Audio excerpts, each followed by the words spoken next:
Said I got a bad case of brain fog. So I'ma take my butt home. So I'ma take my butt home.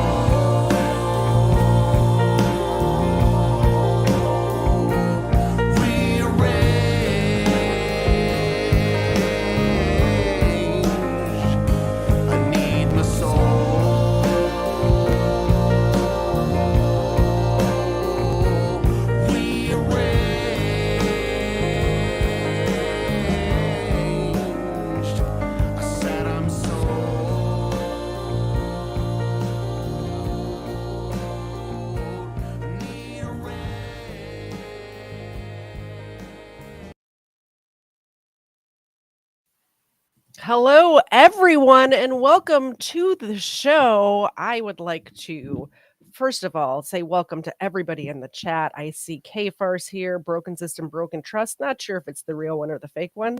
Either way, that's fine. Everybody's welcome here. News Now Enemy. Good to see you, Greg. Good to see you. Yo Mama. Guys, Yo Mama is my mama, so behave yourselves, please. She's actually traveling in the South Pacific this week, so she's somewhere on a beach listening to this, which personally I wouldn't be doing if I was in the South Pacific. And I'd also like to welcome my good friend, Colin. Colin, how are you doing? I'm doing amazing. How are you doing today?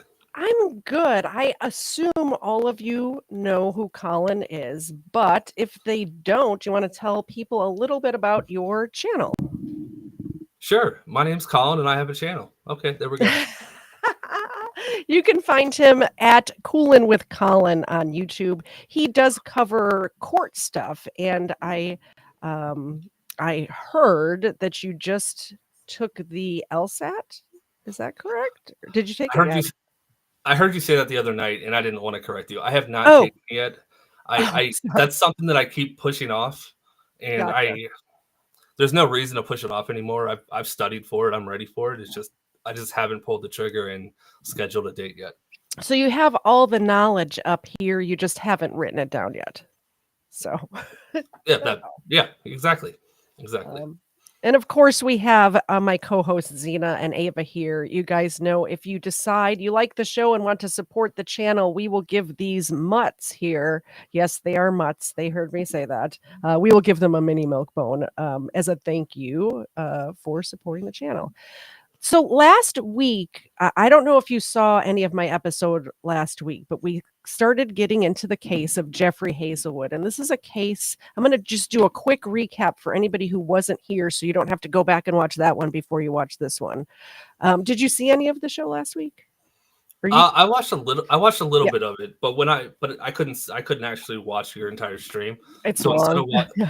I found the videos you played and I was watching those so I could catch up faster. So yeah, I've seen the clips, but I haven't heard your commentary on it. So Jeffrey Hazelwood was a young man. He was 20 years old in 2016 when all of the things that we're talking about occurred. He was 20 years old, and he, I think, had mental issues, although he might also be faking. If you saw the interrogation footage, it almost seems so over the top that. But I haven't been around a lot of people who have like schizophrenia and stuff like that, so I'm not sure. But he either has mental issue. Well, obviously, if he murdered two people, he's got some sort of mental issues, right? This is true. But he had gotten thrown out of his grandparents' house where he had been living. He had a rough upbringing, as most killers do, I've found in doing this channel. And he was sleeping in his car in a Publix grocery store parking lot. Publix is a chain down here in the Southeast. And he saw two cars pull behind the store. And in those two cars was a young man and a young woman, high school, 17-year-olds. And they were meeting up to hook up, I assume, behind the grocery store parking lot where there's no cameras. He decided to follow them back there. He got out of his car, walked back there. He got up on the roof somehow and was watching them from up there. They had, as when they got back there, they went into the back seat of her car and were canoodling, and he was watching them, and then he jumped down and pulled them out of the car and viciously slaughtered them. He shot the young man first, and then assaulted the young woman, and then ended up killing her as well. He did take the young woman's credit card and went to a gas station, used the credit card. He was wearing a V for Vendetta or Guy Fawkes or Tyrants Beware mask, like all the same thing, but one of those masks with that character from that movie, trying to cover up his identity when he was using the card at the gas station. Then he went back to the grocery store and with the mask on again and posed the bodies. The young man was posed just straight with his arms out like this, laying flat on his back, and the young woman was posed in a sexual way. That's as far as I want to get into that. So the reason I have Colin here today is because when we left off, he had been arrested, and now we're in court. And court is what you do. So, Yes. I like watching court. yeah, I do too. I like watching your channel. By the way, I'm often, at least a couple of times a week, in Colin's chat. You can find me over there. So if you want to hang out in Colin's chat with me, I'll chit chat with you over there. By the way, his links are in the description down below, and when we start to play this, I'll put them in the chat as well. So this is the probable cause hearing, and the part of the probable cause hearing that we're going to watch is the part where the detective that was interviewing him is testifying, and she's very concise and goes through all the details of the case. I don't usually do trigger warnings, but since Colin's audience is here right now, I'm going to do that because you usually cover like landlord-tenant disputes and you hit my car and you owe me money to fix it, those sort of stuff. This is go ahead. I generally stay away from the felonies. Most of the stuff I cover misdemeanors or civil. I tend to get heated when I talk about passionate subjects. So if I seem a little out of character, it's because I'm upset, and it's upsetting. My filter comes off when I'm covering things like this. I totally get it. I usually, when I first discover a case and I'm first learning about it, I cry and I get all of that out of my system so then I can bring it to you guys. But I think the reason why I want to bring these sort of cases, shed light on them to the world, especially something like this, there hasn't been, I think I found one other true crime channel that has covered this case, but it happened in the area that I live in, and it was a big deal here for sure.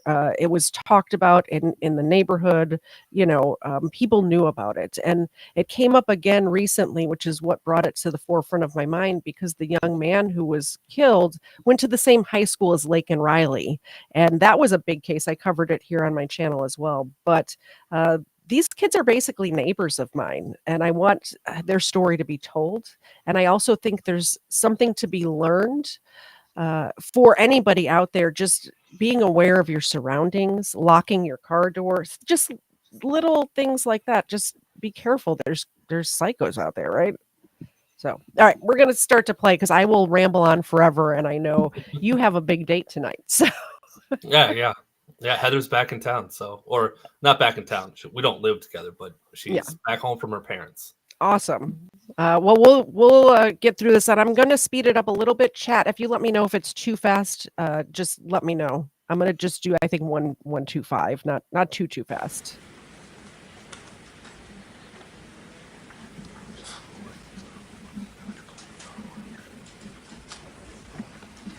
Oh, I'm sorry. Before I start this, I totally forgot because I was rambling. We did have a super chat come in. Let me do that real quick. And a gifted membership. Let me do that real quick before we get into it. And then I'm not going to stop when those come in today, guys. When we're done with each section, I'll do them at the end. But Mayor McWrench, thank you so much for the $2 super chat. Somebody does need a treat, and I think it's the dogs. I don't think you were talking about me or Colin. But Ava appreciates it, Xena appreciates it, and Colin and I both appreciate it. I've got mine, which you can't see because of the green screen, which is funny. Real quick, Mayor asked a question to me earlier while you're giving the dogs a treat. Mayor, this is a green screen. I did not move. I'm pretty sure if I lived in a place that looked like this, you would be visiting me right now. So And you may not leave. we also have a gifted membership from News Now Enemy and Doc. I'm going to mispronounce the name. I always do. Lanau Storytime got that one.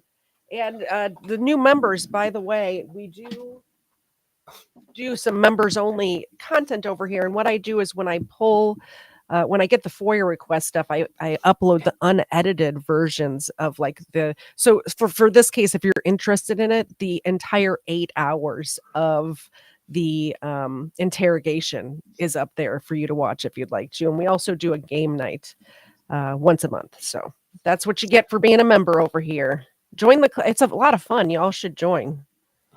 Right, I got one more comment real quick, and I'm glad News Now Enemy. Mm-hmm. I'm glad you said that. I didn't know NME was enemy, and I didn't want to ask. Because they hang out on my channel too, and it's like, oh yeah, I just call them News Now. It's like, did not realize that was enemy. Now it makes a lot more sense. I like it. Thank you for clarifying that for me. News Now Enemy is my real life brother, actually. Oh, he's okay. I have 4 siblings. There's 5 of us all together, and he is my oldest brother. Well, that's good to know as well. And we have one more since we're not started yet. Thank you so much, Phil. He's paying the late fee for coming in late. Thank you so much. I appreciate it. Zena appreciates it. Ava especially appreciates it. There you go, Zena. Okay. We're going to do it this time, I promise.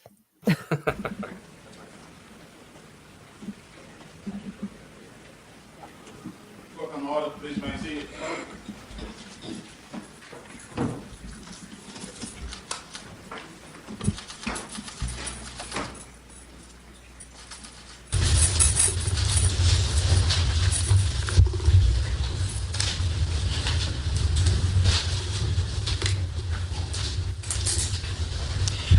Sergeant Burgess, are we ready to proceed? Yes, Your Honor. Your Honor, this is going to be position number 18 on the PM here in town of A. Hazelwood. State House Detective Jennifer Bennett, the Roswell Police Department. And then Colin, just let me know if you want me to pause it. Either say, hey, Katie, pause it, and I'll pause it. But I think people can't hear if we talk over it. So. Yes, ma'am. Please solemnly swear affirm the testimony you're about to give those court law will be the truth, the whole truth, and nothing but the truth, so help you God. Yes, sir. Please have you seated. State your name correct. My name is Jennifer Bennett. Wait a minute. It does that. It does that. Okay. I work at the Roswell Police Department. And in what position are you assigned at that? 2 or I'm a 3 detective times at the it'll just go black for 5 And seconds. what do you do as a detective? Literally just I work panicked for typically 20 crimes against seconds. persons cases, which includes any type of crime that would occur against anybody. So you also investigate homicide? I do. And how long have you been doing that? I have been an investigator with Roswell since 2009, except for 1 year when I was away from the department. And are you post-certified? I am. And have you been post-certified during all of 2016? I have. In August of 2016, earlier this month, do you recall investigating a homicide that occurred on or around 885 Woodstock Road? Yes. And what is at that address? That is a shopping center in our city. There's a grocery store and several other stores there. And in what county is 885 Woodstock Road? It's in Fulton County. Is it firmly within Fulton County? It is. And where property of 885 Woodstock Road did this homicide occur? It was at the rear of some of the additional stores next to the area of the grocery store. And what grocery store is that? It's a Publix grocery store. And on what specific day earlier this month did this homicide occur? It occurred on August 1st. Approximately what time?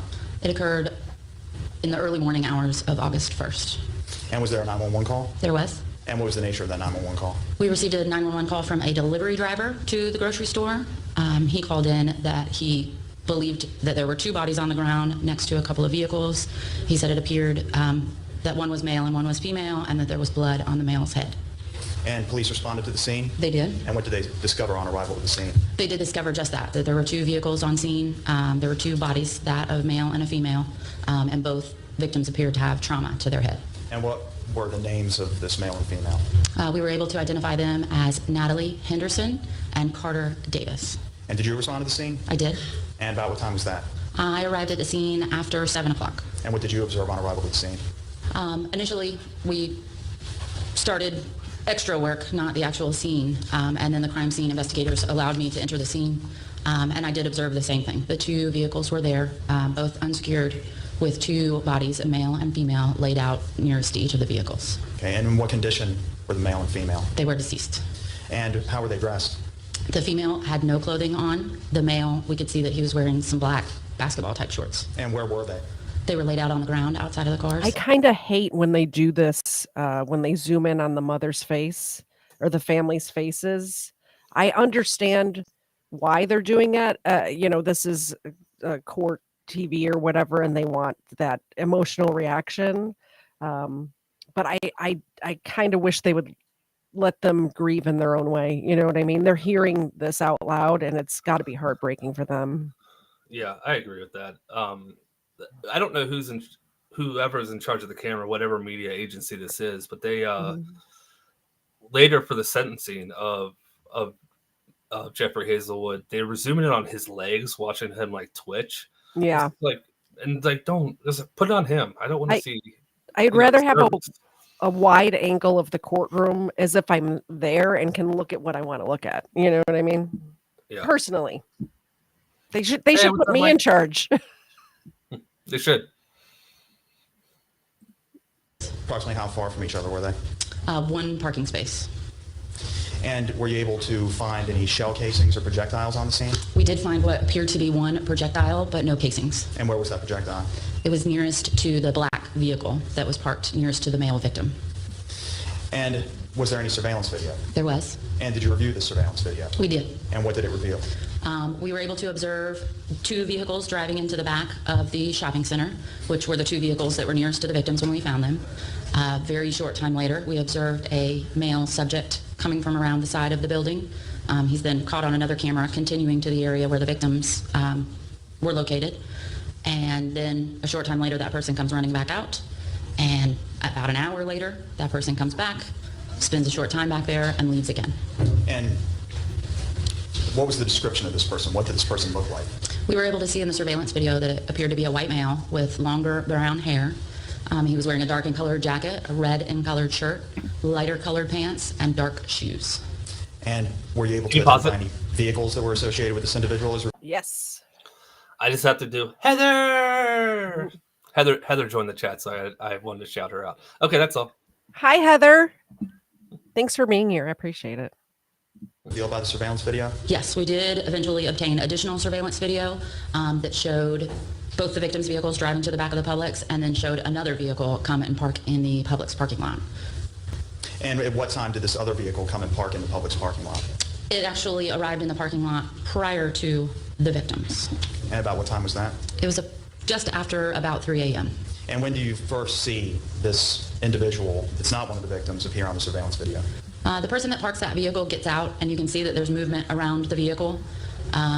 You don't see him again until he is moving back behind the shopping center on the other surveillance footage. And approximately what time was that? That was about 3:13, 3:15 a.m., I believe. And had the victims, had they appeared on the surveillance video at this point? Yes. And about when did they appear on the surveillance video? I believe that they appeared at 3:12 or 3:13. Okay. I did it again. You were right. Yeah, it does it a couple times. No idea why.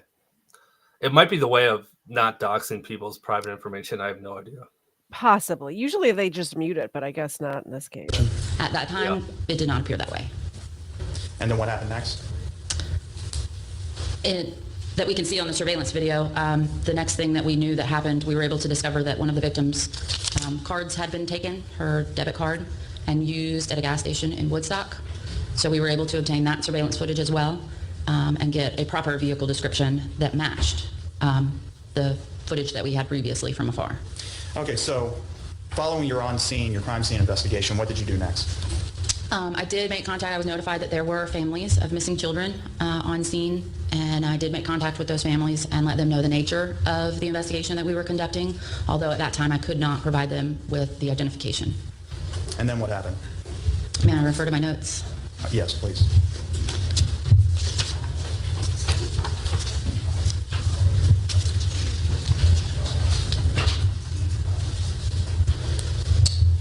At that point, I had returned to the command post and we had discovered an associate of who we believed the female victim to be, and we started looking into that person. And who is this person? His name is Grant Thalen. We were notified by friends of Natalie that he was someone that she had been seeing on and off maybe for the past several months. And this was a few hours after the crime scene investigation when you learned this information? I went over this a little bit last week, but they did look at the boyfriends, like ex-boyfriends and girlfriends to start with. And I want to commend the Roswell, Georgia Police Department, because when it's a stranger on stranger crime, they a lot of times go unsolved for a very long time or not solved at all. But they were able to track this guy down. He had never met these people before in his life. This is unusual. Usually they know each other, you know? Yeah, he did a lot of dumb things though. First, he stole her credit card. He did. And then he was driving around in his car. Yes, so he was. They were able to link it to him pretty quickly. But yeah, they did look into other people first. He thought he was being slick by pulling behind the gas station and taking his license plate off of the car before he filled up with gas. But the gas station that he went to is in another Publix parking lot. So it's a shopping center with all sorts of other cameras around too. So it's like, you know, the gas station that's closest to the main road, and then behind the gas station is a whole nother parking lot with another shopping center. So the scene was being processed, but I was gone from the crime scene. So what did you do with that information? We made contact with Mr. Thalen. And you interviewed him? We did. And what did he tell you during this interview? He explained the nature of their relationship, that it was not a boyfriend-girlfriend relationship. It was a friendly relationship between the two of them. And he answered all the questions that we had as far as where he was and where he had been and where he had gone. And was he cleared as a suspect? He was. And what did you do next following your interview with Mr. Thielen? It was the following day was when we received the information about the credit card usage. It posted to her account, and her family notified us immediately and followed up with the gas station. And where was this gas station? It was located in Cherokee County off of Highway 92. And you testified earlier that you obtained some surveillance video from this gas station? We did. And what was significant about that surveillance video? We were able to see the vehicle clearly that the suspect was driving. We were also able to see that it was the same suspect dressed the same way as on the other video. We also observed that the suspect was wearing a mask when he was pumping his gas there. What kind of mask? It appeared to us to be initially a white mask with some sort of coloration on it, very similar to the mask in the movie V for Vendetta. And from the surveillance video, also known as a Tyrant's Beware mask, by the way. I referred to it as that. I think I started off accidentally referring to it as that in the first episode, and then I just went with it. that you recovered from 885 Woodstock Road, was the suspect depicted in that video also donning a mask? In the second time, when he returns to the crime scene after he used the card to get the gas. And was this the same kind of mask that you noted from the gas station surveillance from the Cherokee County location? It did appear to be the same mask. And so what did you do with this information? We were able to determine what type of vehicle we had at that point just from observing the surveillance footage. We submitted a request to the GBI for an offline search for those. And what type of vehicle was that? It was a Honda Passport, I believe. And how were you able to determine that it was a Honda Passport, just through visual examination? Yes, some detectives with better eyes than mine and more familiarity with vehicles were able to look at the type of taillights and the positioning of the trunk latch and able to Google it and determine what kind of car it was. And now, when was this? What day was this following the day of the homicide? This would have been the following day. This would have been August 2nd. And you said that you did a GBI offline search? We did. And what's that? We submitted to the GBI and requested vehicles. We weren't sure exactly which year it was, so a couple of years of Honda Passports that were either silver or white that were registered in Fulton or Cherokee counties. And what did you find? Detectives going through there were able to locate Mr. Walter Hazelwood, who is the registered owner of the vehicle, and pieced together that he had had problems with his grandson previously. When they looked into the grandson, they observed that he was very fitting with the description that we had from the surveillance video. So then what did you do? We attempted to locate Mr. Hazelwood. And where did you do that? His grandparents' house was checked. The vehicle was not at the grandparents' house. We were able to use social media to link him to a female that lives in Cobb County. They went to that Cobb County address and located the vehicle parked out front. And that was the Honda Passport? Yes. And when was this? This would have been late night, early morning, Wednesday. Overnight, Tuesday night. Okay. And then what happened next? Early morning hours, after 5 o'clock, someone entered that vehicle from the residence and drove down to a gas station at the corner of Highway 92 and Mabry Road. Surveillance was following that person to the gas station. The person went inside the gas station, made a purchase, came back out, headed towards the vehicle, but never got in. Started walking around the vehicle and walking around the back of the gas station. Odd behavior, changing his clothes, taking his shirt off in the parking lot. At that point, the decision was made to go ahead and detain the person that we believed to be Mr. Hazelwood. And was that person Mr. Hazelwood? It was. Jeff Hazelwood? It was. Okay, and then what happened after he was detained? Mr. Hazelwood was detained and brought back to the Roswell Police Department for questioning. Search warrants were obtained for his vehicle and that female's residence in Cobb County. And was there anything recovered pursuant to these search warrants? Yes. What? Inside the vehicle, we did find a V for Vendetta mask. That was actually observed prior to getting the search warrant. We could see it through the window. We could also see a small red gas can that was in the back seat that we had seen at the gas station. He filled up his car, and a small gas can that you can see in that surveillance video. Pursuant to the search warrant, we also recovered a 9mm firearm out of the back of the car, and several other items that were consistent with things that we had seen throughout the case. And what kind of firearm was that 9mm? It was a Sig Sauer.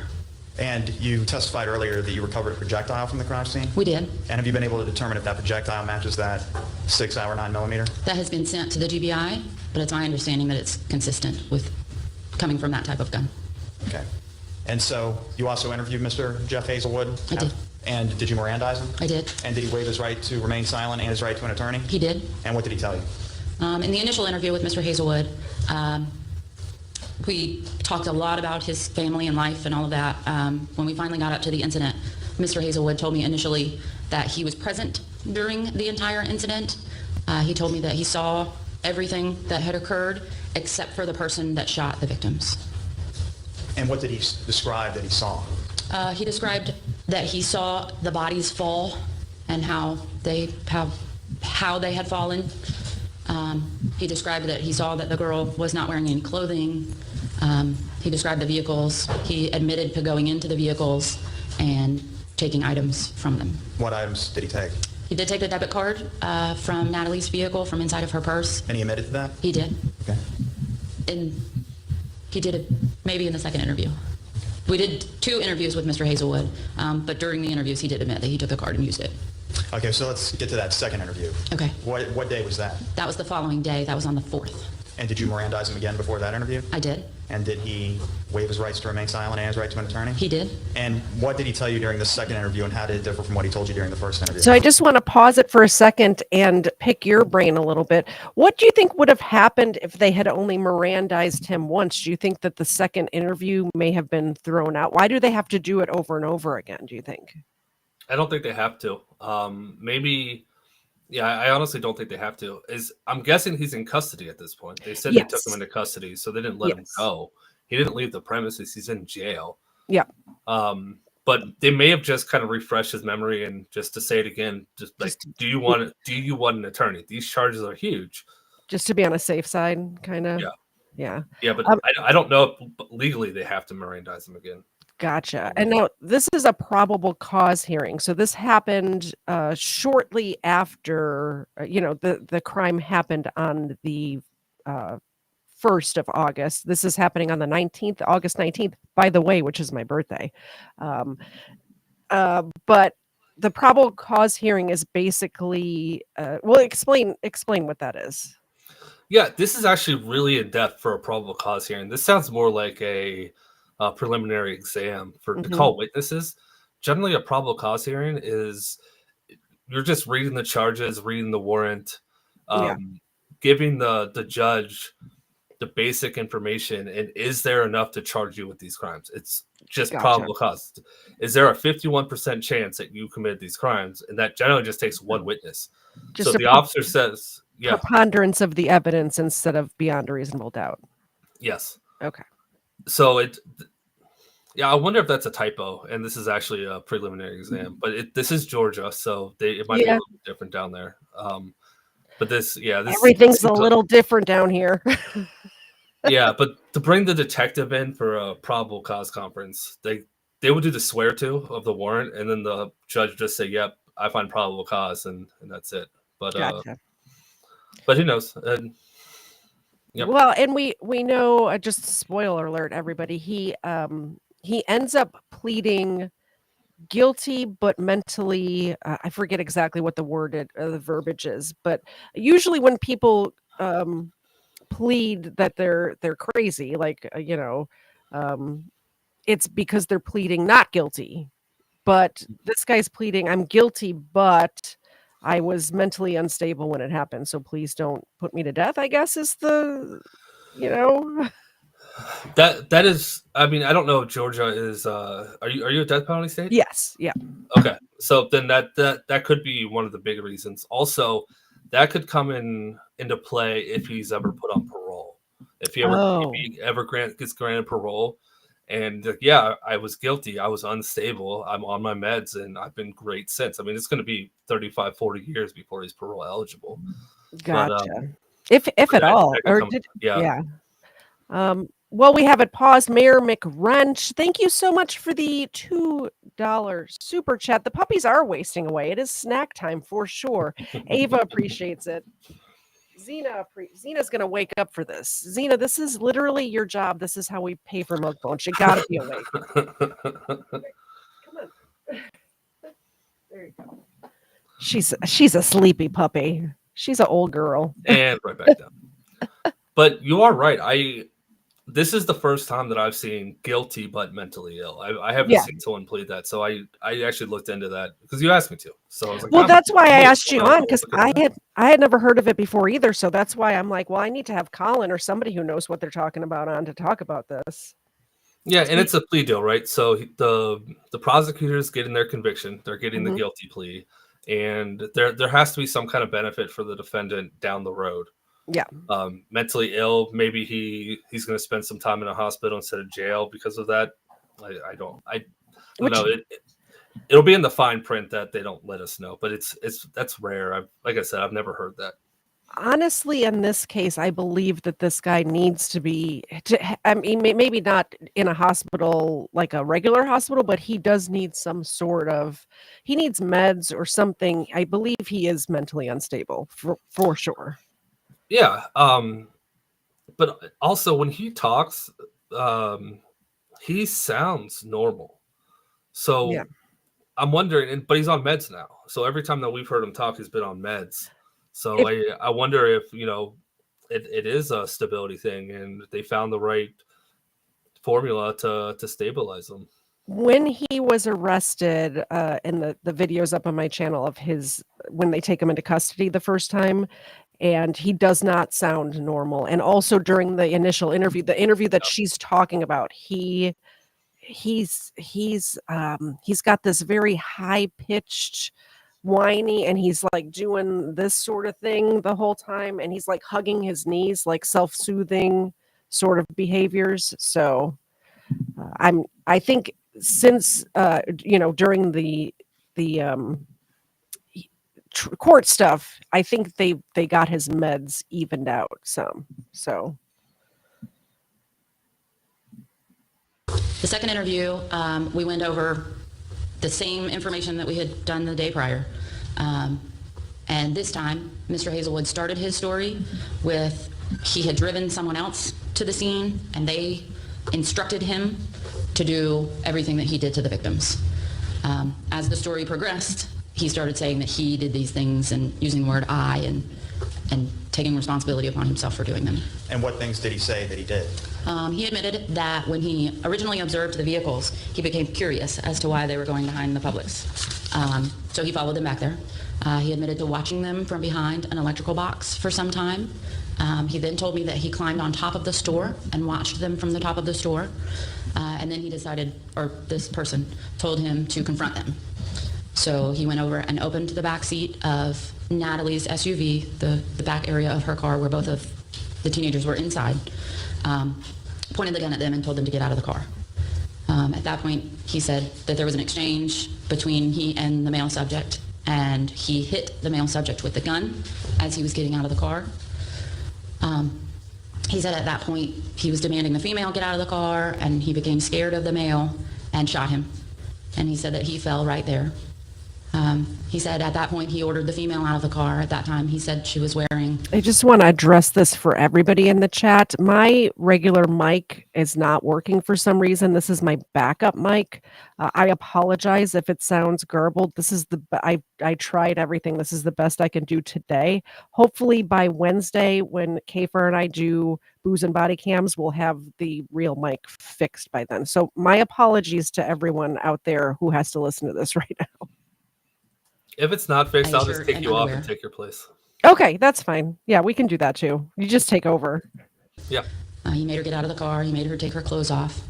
And at that point, he said that he assaulted her sexually by digitally penetrating her. What do you mean by digitally penetrating her? He said that he Can put you his pause fingers it? inside of her vagina. Oh, I was going to answer Erica's question, but Mayor already did. So never mind. What was the question? She asked what NGRI was, and I was just going to say not guilty for reasons of insanity. Yep. I'm going to try this unplugging and plugging back in. And what else did he say? He said at that point, he got the female out of the car and made her lean over the hood from the side of the car.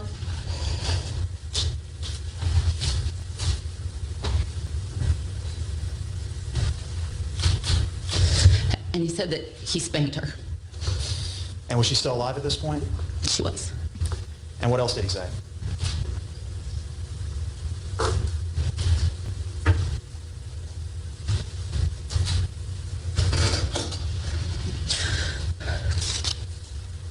It's bad when the detective can't even hold it together talking about it. It is bad. I wish they would stop zooming in on this girl's mother, you know.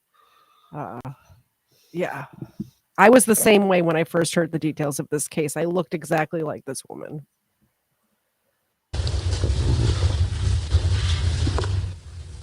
Sorry. At this point, he said that he shot her, and she fell next to the car, And where did he shoot her? in the head. And did you review the autopsy report in this case? I attended the autopsy. And what did the medical examiner find with regard to Miss Natalie Henderson? She had a gunshot wound to her head. What part of her head, front or back? It was in the top right area of her head. And was there any evidence to corroborate Mr. Hazelwood's claim that he digitally penetrated her? What we were able to see in the autopsy is that Natalie did have blood smears on the inside of her thighs. And was there any evidence of injury around that area? There was not. And what did the medical examiner conclude was Miss Henderson's cause of death? Her cause of death was a single gunshot wound to the head. And what was, according to the medical examiner, the manner of death of Miss Henderson? Homicide. And what did the medical examiner find with respect to Mr. Carter Davis? That he died of a single gunshot wound to the head. And what was Mr. Davis's manner of death? Homicide. And did Mr. Hazelwood view the surveillance video from the grocery store? He did not view the video. I did show him some still shots. And did he recognize himself in those still shots? He did. And did he explain why he made those purchases with Miss Henderson's debit card at the gas station in Cherokee County? He said that his car was almost out of gas, and he filled up his gas can in case it ran out of gas later. And that was all he purchased at the gas station? Yes, sir. And what about the jumper cables? He said he took the jumper cables in case his car broke down later and he needed to use them. And did Mr. Hazelwood explain why he killed Carter Davis and Natalie Henderson? No. Throughout your investigation thus far, you've been able to discern any motive at all? At this point, no, nothing specific. Now that Sig Sauer 9mm that you recovered from Mr. Hazelwood's car, is that a revolver or is that a semi-automatic pistol? It is a semi-automatic. And you testified that you recovered a single projectile at the crime scene? We did. And what about shell casings? The shell casing, we did recover shell casings out of Mr. Hazelwood's vehicle, But not the crime scene? not at the crime scene. Would it be customary for a semi-automatic pistol to eject a shell casing when it's fired? It would. Were you able to determine why there were no shell casings at the scene? It was clear that they were collected, cleaned up. And was there any evidence that you gathered in your investigation that indicated that Mr. Hazelwood would know to do that? Mr. Hazelwood writes a lot. We found a lot of writings when we did a search warrant of his bedroom and at his grandparents' house and also his vehicle. One of the writings that I know about, he describes wanting to be an assassin and how he would go about fulfilling that role. And were you able to obtain any cell phone records for Mr. Jeff Hazelwood? We were. And what, if anything, did these records reveal? What I know of the records is that his phone did hit off of the tower that is nearest the Publix sometime shortly before the homicides occurred. And what does it tell you that his phone was hitting off the tower nearest the Publix shortly before the homicide occurred? He had to be close to that tower. So he was using a cell phone tower that was in the area of the crime scene? Correct.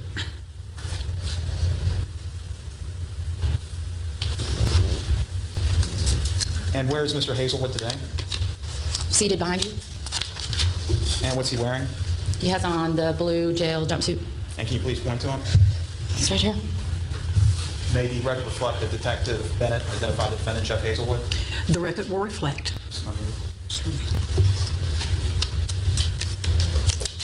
Now that So you can see the difference between him, the way he looks here a couple of weeks after the crime, and the way he looks in the when he gets sentenced. And I know you've watched both videos. He looks like a completely different person. He in this. Let me see if they'll show his face again. Were you able to determine who owned that gun? Yes, sir. I don't know if they're going to show his In one of the face. interviews with Mr. But you can see his eyes are like sunken in. He's got that like gaunt look to his cheekbones are protruding. And in the next part that we're going to watch after this, you can see he's put on weight. He's cut his hair. He's obviously medicated the way he needed to be. So I did do a poll in my chat that says, do you think Jeffrey Hazelwood is actually mentally ill or faking? And 55% of you think he's a big faker. 45 believe he is actually truly mentally ill. So I'll leave that up. And as we go on, you can change your answer, or, we'll see. I think he's 55% mentally ill.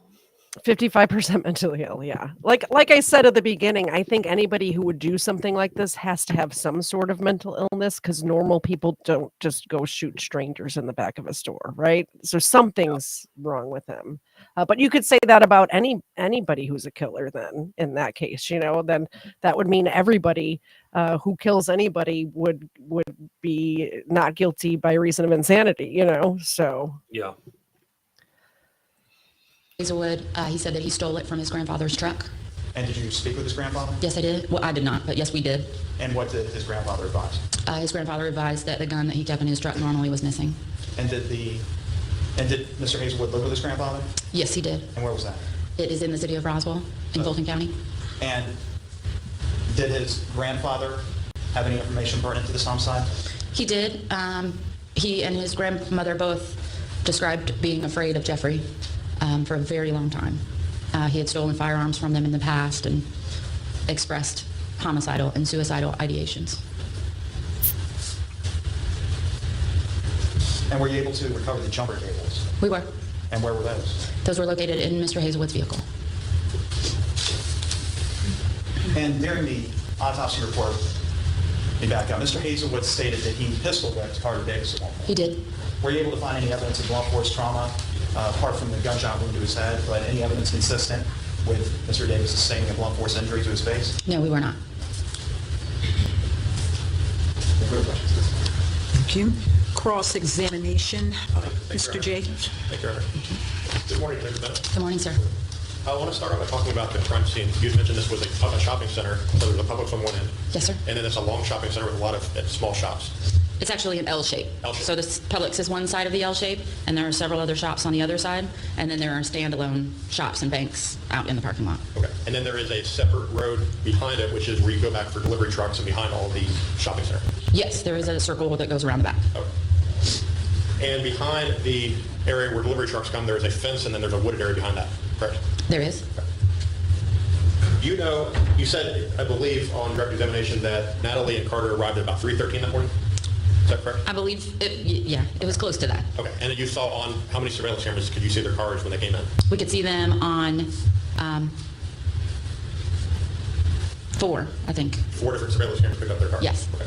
When they eventually parked their cars, was that on surveillance at that point? They were parked? No, that was not in the camera view. Okay. How long after Natalie and Carter arrived did Jeffrey arrive on scene? About a minute. Did Jeffrey say where he was right before that? He gave me a couple of different stories. I know that a short time before he was at a Waffle House in Cobb County. And you said the actual shooting was not on surveillance. That is correct. Okay. Is there any evidence that you have that Jeffrey knew either victim that night before he encountered him? We have some connections, but maybe not a personal knowledge of each other. What were those connections? Mr. Hazelwood is friends with a male subject that Carter knew from school. What is his name? Mr. Peel, P-E-E-L. P-E-E-L. Yes. And that's a student at the high school with Mr. Davis? I believe he's still a student there. Okay. Have you talked to him? I have not. Okay. Let's talk about the location of the vehicles. Where was Natalie's vehicle? Was that in a parking space? It was. Okay. Where was Carter's vehicle in relation to Natalie's vehicle? There was an empty parking space in between them. They were both in, it was all in 3 spots. In 3 spots. And which car was Natalie and Carter in when they were together? They were in her vehicle. In her vehicle. And what kind of vehicle was that? It is an SUV, a small SUV. And do you know where Jeffrey's vehicle was when he first encountered them? Where did he stop? Did he park next to him or? No, he parked in a parking lot that's over on the side of the shopping center. So no one would have been able to see each other. See each other. Right. And you had said that he got on top of an electrical box? Yes. Where was that at? How did he get up there? Behind the Publix. He said that he scaled it. And I said, like Spider-Man? And he said, yeah. Is it possible to scale it? We did have detectives go and climb up on the roof of Publix. So it is possible to get on from the electrical box to the roof of Publix? As far as I understand. Okay. Anything on surveillance camera showing that he ever got on top of the electrical box? No, sir. Or the roof of Publix? No, sir. Okay.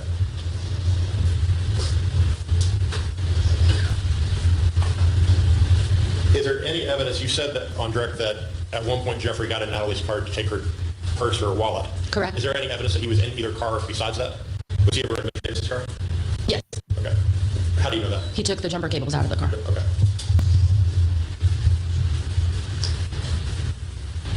In relation to Thank you so much, Colin, for the $10 super chat. Amazing. You don't have to do that. I appreciate it, though. That guy seems like a nice guy. Oh, yeah. Super, super nice guy.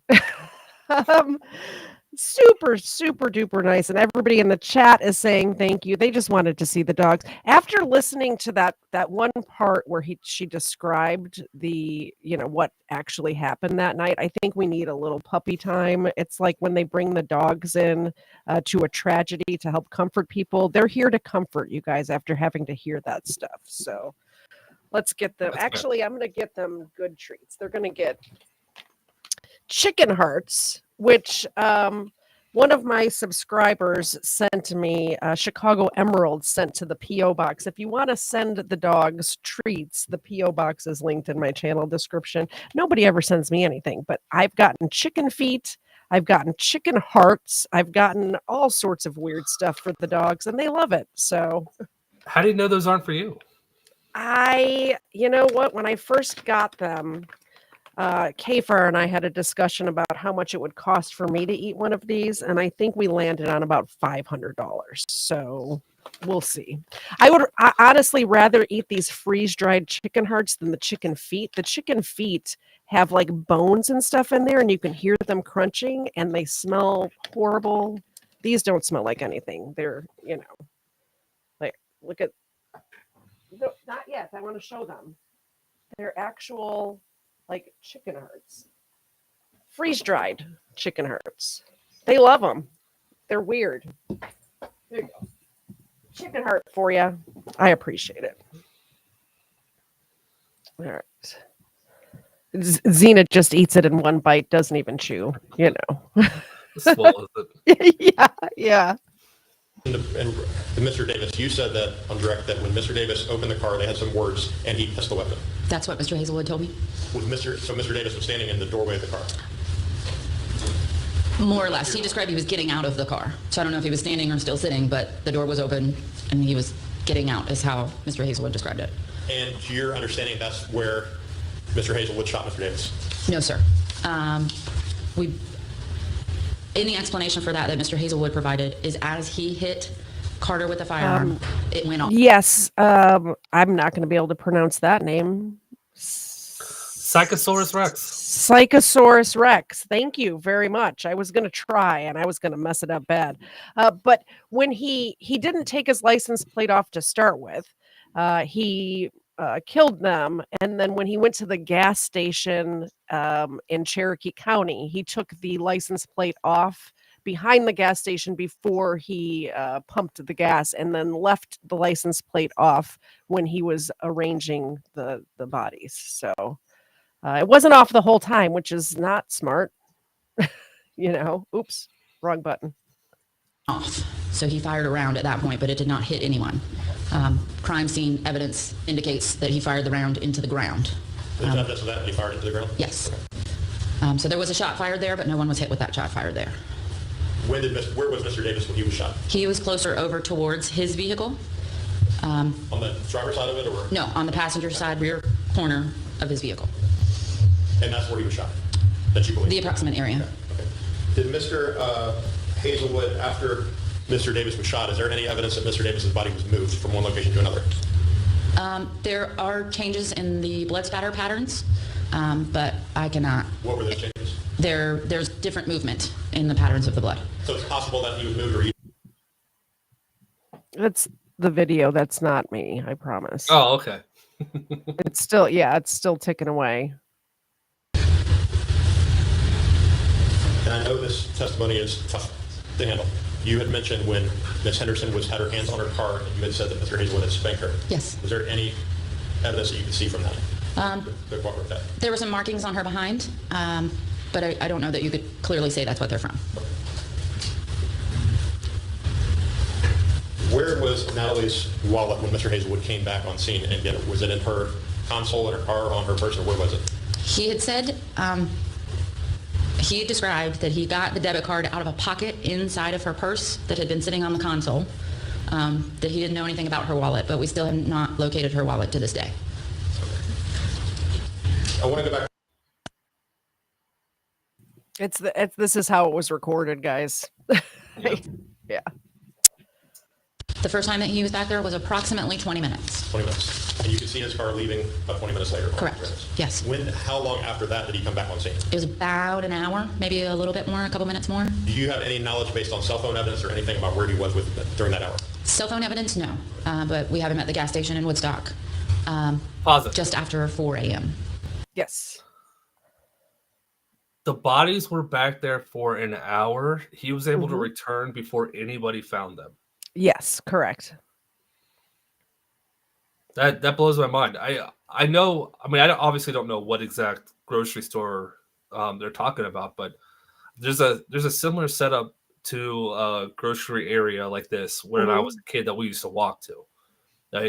My backyard was like we would just jump the fence and we would walk through this little yard. It would be at Kroger. It was Kroger, not Publix, but. This is the shopping center, and you can't see my mouse, but the big part that's to the side, like the closest to the side, that's the actual Publix grocery store. And if you see, it's like steps. He was in that first step. There's parking spots right in that first step where it first turns. That's where it happened. And then if I click through here, you can see that's his car. And you can see the time. So this is when he first got there. And of course, on my screen, the time is covered up by the 3 of 8 pictures. But if I recall correctly, does it say 2:43? I think it's 149. Okay, okay. So, and then if we click through, that's him running away after the deed was done, and then we come back. Okay, that's still running away, and then you'll see the time change to where now he's got the mask on, and he went back and arranged the bodies like an hour. Here's him coming back with that mask on. Oh, so this is super early in the morning. That's why nobody. Yeah. Saw it. Okay. Yeah. It's in the middle of the night, and then there's him walking away after he arranged the bodies, and he's leaving again. So, and then the truck driver made a delivery at like 6 a.m. which is when the bodies were discovered. Okay, that makes sense. He should have cut his hair. I'm saying something. All right, let me get back to... How do I get... I'm going to click the correct buttons, I promise. I just got to figure out where they are. Replace with this. Nope. This. Nope. This one. Okay. Got it. And while we're paused, thank you so much for becoming a new member, Mayor McWrench. Awesome. I'm so glad to have you. Hopefully you can show up to when we have the next game night. I'm not sure when it's going to be, but soon, hopefully. We do a game night once a month, and we'd love to have you join. And the dogs appreciate it. Ooh. There you go, Zena. Thank you so much. Great to have you. Oops, I clicked the wrong share. What are we doing here, Katie? Get your stuff together.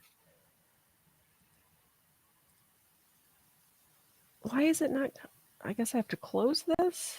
Hide. Share screen. Oh my goodness. I have to start over. Not the whole thing. I just got to start. Oh, I got to close everything. And okay, there it is. I got it. Currently on any medication, especially medication that would enhance. And that fast. First of all, I put the wrong video on, but we had another super chat. So thank you so much. Bartender 43. Thank you so much for the doggies, for sure. Here's Zena. I missed, so Ava will get that one. There you go, Zena. Perfect. Awesome. Let me share the correct thing. I like how Xena gets a sad look on her face when it falls on the floor, but then she doesn't do anything about it. She's just like, "Oh, that was supposed to be mine. Oh well." She's got a little, she's older, right? And I think she's in a little bit of pain, so it's not worth it to her to jump down, and she's got a little bit of old lady arthritis like her mom, so. But yeah, Ava will jump all over the place for a mini milk bone. So when did he come back on scene to take Natalie's wallet? He took the wallet the first time. He took the wallet first time? Yes. My understanding is he testified that he came back on scene at some point after he initially left. He did. When was that? That was approximately an hour later, after 4. So if he arrived on scene at, say, 3:15, he was back there until 3:35 approximately. Mm-hmm. He came back on scene about 4:35? I believe so. Okay. And how long was he there that time? He was there about 7 minutes the second time. And you said that time you saw him running with a mask on surveillance tape? That's correct. When he left, he was running. Okay. And what was he wearing when you saw him running on camera? He was wearing the mask, still the dark jacket, still the red shirt, light pants, and dark shoes. Did you see his car ever come on surveillance that time, or you just saw him running behind the Publix? I believe that we have video of his car, not on the Publix video, but on another surveillance camera pulling into the Publix parking lot. Oh, I'm sorry. We do. We have him leaving the Publix parking lot from that incident. Oh, so the second time he came back on Yes. scene, you saw him running, and then you also saw his car leaving? Yes. The Publix parking lot. Yes. Okay. In regards to the gas station, what time did he arrive at the gas station in Cherokee County? I don't know the exact time, but it was, I believe, just after 4 o'clock. Just after 4 o'clock, wouldn't he have? So he went to the gas station in Cherokee County and then came back to Roswell? Correct. Okay.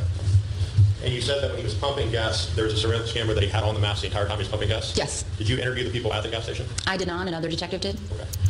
Do you have any knowledge about what they said, or if they had any conversation with him? No, no one made contact with him while he was at the gas station, and I have not heard that any of the clerks even realized that he was out there.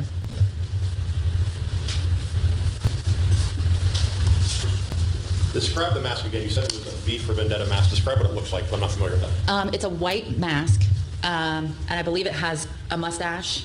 It's a mask that covers his entire head. It covers the front of your face. It has the strap that goes around the back of your head. Okay. It has. Okay. So Colin's got a hot date, so he has to go, but I hope you all stick around. Let me make this small. And wrong. But I swear I know what buttons I need to press. It's the mic. It's the mic. It's throwing you off. It's everything's throwing. I don't know. I know I told you, I think, but I don't think I told the audience. I crushed my cell phone too. So I'm just like the tech stuff lately. The microphone broke. My phone broke. The last 24 hours has been crazy with tech. But we're going to finish watching this probable cause hearing, and then I have the sentencing hearing as well if y'all want to stick around. Colin needs to go, but I want you to plug your channel. I want people to, I love hanging out in your chat, and I think everybody who's here for my channel will also love hanging out in your chat. So mods, if you could put his links in the chat again, I would appreciate it, and I'll give you the last word. Do you have anything you want to add about this case? I appreciate you being here. Well, yeah, I appreciate you having me on. It's always fun to come up here, and it's a nice change of pace to what I cover on my channel. Yeah. But a plug, I cover court. You can find me. I mean, my YouTube name is Colin, definitely not Cromwell. My channel name is Cool with Colin. I think you can find it if you search either one of those or the mod. I see Erica just dropped the link. Thank you. Yep. Erica. But I cover court. Mainly every once in a while I'll have a body cam, but that's pretty rare. Your channel is kind of like when Kfar and I do booze and body cams, where it's a little bit lighter and we get to laugh at criminals. Your channel is the like the mirror of that, but the court aspect of it, where you're just laughing at dumb criminals. Yes. I make it a point to not make fun of people for essentially like their appearance. I don't like making fun of people for things they don't have control over. Yeah, I make fun of people's actions. So if you do something dumb, we're gonna laugh at you. I like it. That's pretty much what my channel is. Which is also why I don't like covering the heavy stuff. Because I don't want to promote and make fun of someone who had maybe the worst day of their life. So it's like, let's just keep it light. Let's keep it light. You get caught speeding and you're yelling at the judge, I'm gonna cover you. Yeah, jumping over the bench like that one in Las Vegas. Yeah, that was a good one. So yeah, I still call that the Ric Flair. Yep. You're not streaming tonight, I take it, but tomorrow night people can find you tomorrow night at 8:00 Eastern. Coolin with Colin on YouTube. I will be in the chat. I'll see you guys there. Well, tomorrow's Members Monday, so Tuesday night will be my next regular live stream. Every Monday night I do a members only live stream. Or just go become a member over there and hang out. I think I was gifted a membership recently, so I can hang out. All right. Well, thank you very much. Tell your beautiful significant other that I said hello, and I hope you guys have a wonderful evening. Thank you. I will. And again, thank you for having me on. I appreciate it. Absolutely. We'll do it again sometime. Yes, we will. Bye. Bye. All right, now that he's gone, we can talk about him. No, I'm kidding. We're going to get back to the case. I appreciate him taking the time to come on and explain some of the stuff about the court, the court stuff. I truly appreciate that. And if I have other court stuff, I'm definitely going to invite him back. But let's get back to the detective. And like I said, I also have the sentencing hearing pulled up as well for today. Has like rosy cheeks on it, and then it has the outline drawing of eyebrows. It looks like a person's face, but really white. And you're not aware if he had that mask on the first time he came at 3:15 in the morning? It does not appear that he had it on at that time. Do you know if Jeffrey has any prior convictions or any prior arrests of any kind? As far as I know, he has no criminal history. And you said that you had a search warrant, took Jeffrey's cell phone? Yes. And you know that he was near the area because of pinging off the cell tower? Correct.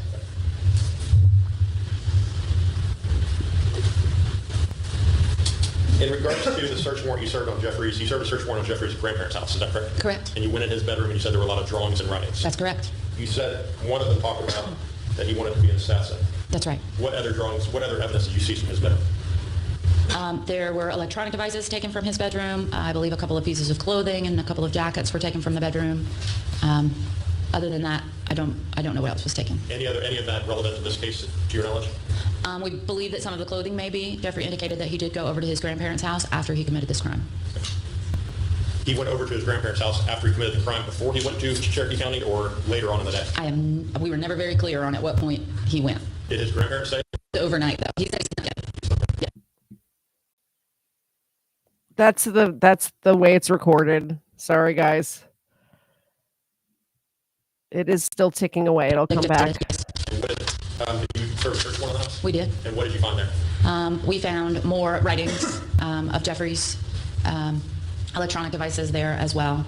I'm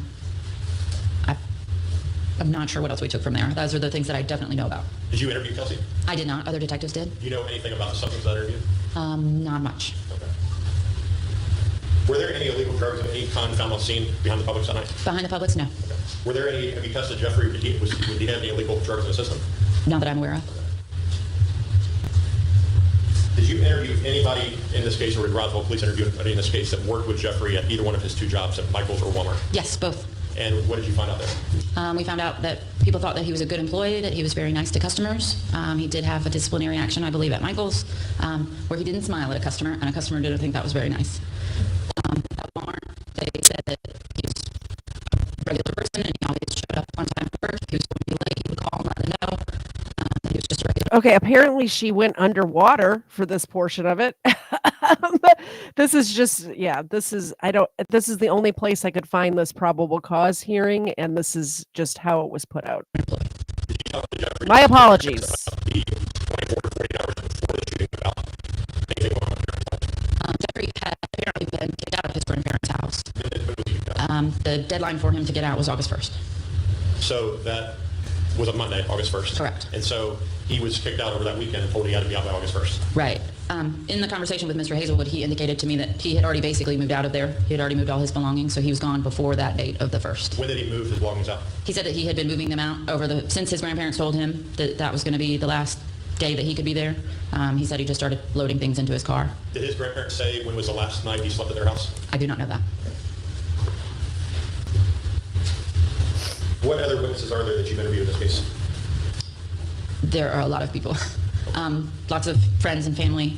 Friends and family of, obviously, the victims. Right, Yeah. and of Mr. Hazelwood as well. Who have you interviewed that is friends and family of Mr. Hazelwood besides his grandparents and Kelsey? Right, we've tried to contact, we've gotten in contact with Kelsey, and we are trying to get in contact with the rest of his friends and people on Snapchat, trying to identify who people are. And did you personally interview his grandparents, or did somebody else? I did not. There were other detectives at their house. Okay. Okay, so the question is, did this ever go to trial? It actually did not. This is the probable cause hearing, and then once after the probable cause hearing was done, about a year later, he was hospitalized for a while, a long time, and about a year later, he ended up pleading guilty but mentally ill. Was the plea. Like I said, that's what we're going to watch next. This is almost over in 10 minutes. So, what you were referencing something earlier? What was that you were referencing? It's just a very basic overall summary of what we've done so far. Okay. Some of what we've done so far. I want to talk about, you alluded to on direct that you interviewed him, or Jeffrey was interviewed one time the first day and then at least one time the second day. Yes. Okay. I want to talk about those. Okay. Who, the first time, you remember the date and time he was interviewed? Yeah, the first day was August 3rd. That was the date of his arrest. And I believe we started the interview sometime late morning. And you know who was in that interview? I was. Was anybody else in that interview? They were not. Was that interview video and audio recorded? It was. And on direct, you said that you read Mr. Hazelwood's Miranda rights. Correct. Did he understand his Miranda rights? He said that he did. Did he ever ask for an attorney? At the end of that first interview, the end of that day, he did. And who did he ask for? Did he ask for anybody specific? No. He said he wanted one of the people from court on TV. You have knowledge that an attorney came during that first interview and said that he wanted to meet with Mr. Hazelwood? During the interview, no. I don't remember it being this bad. I really don't. I think it was about, he told me a story about some guys that he met and finally landed on the name Matt. Matt. Okay. What did he tell you about Matt? He said that I guess he had originally met Matt in passing at a shopping center in Roswell, and they decided him and another guy were all going to smoke weed together. He said him and Matt always smoked weed together, or him and another guy?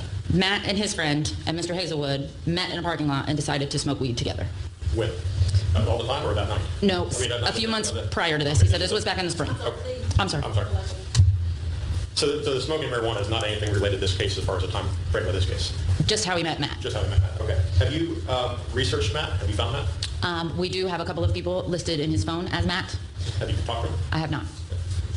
Have you attempted to talk to him? We have done some work on them. Okay.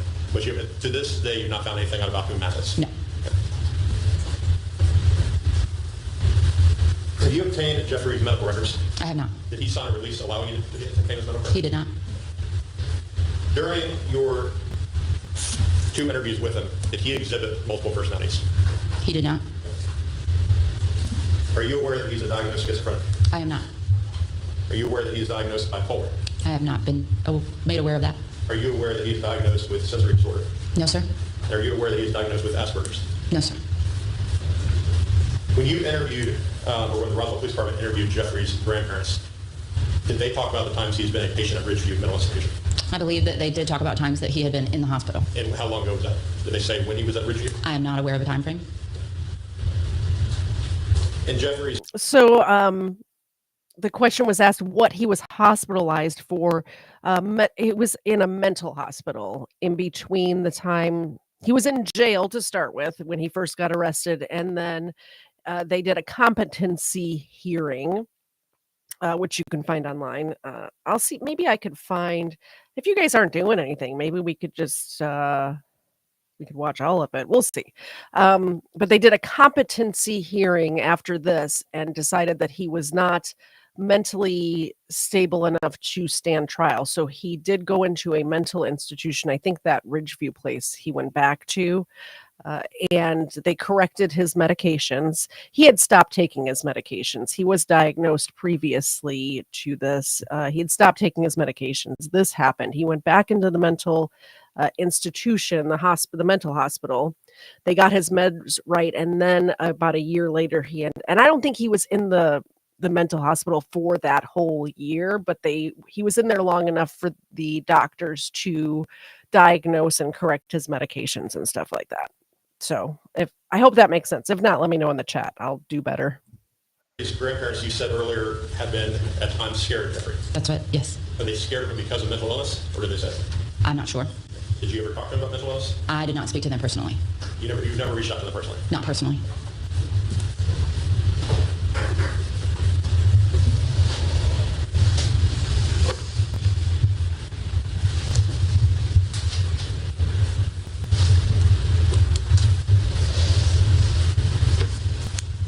One moment, Your Honor. Certainly, Counsel.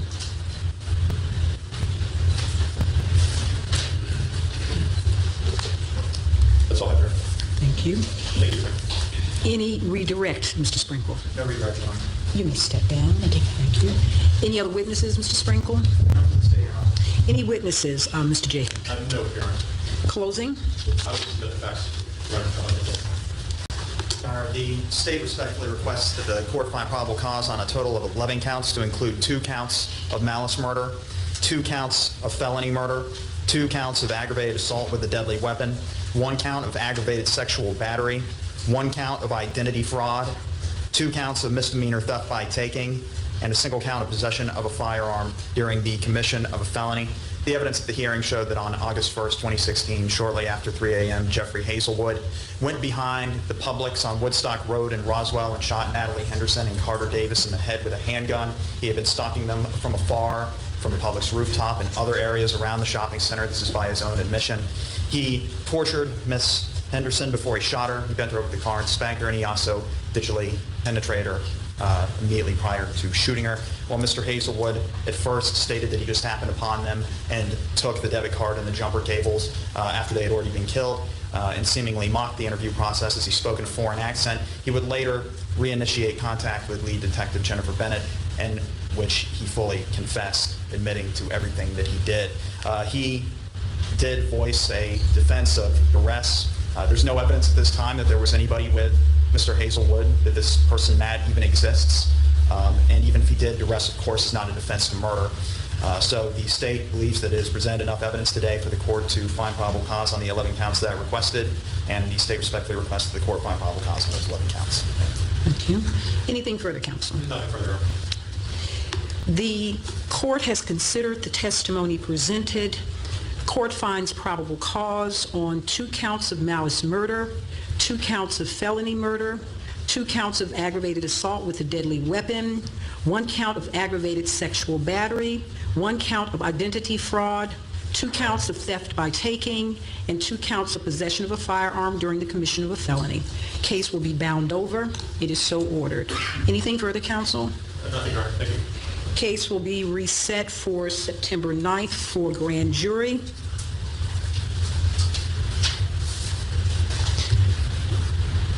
Next case, please.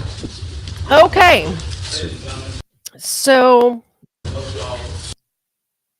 that was the preliminary probable cause hearing that happened on August 19th, 2016, 19 days after the act was done behind that Publix. Now, some of you were not here last week, so I have a short video that I want to play of the 911 call coming in. Let me find that real quick. And then instead of doing the whole competency hearing, I found a news clip about it that'll recap it real good. Q&A time. Hold on a second. Let me find this video, and then I'll look at the chat while it's playing. I will look at the chat while it is playing, so that way, because this is just a 3-minute. Oh, this is just a little 3-minute video that I put together with the 911 call. So let's do this.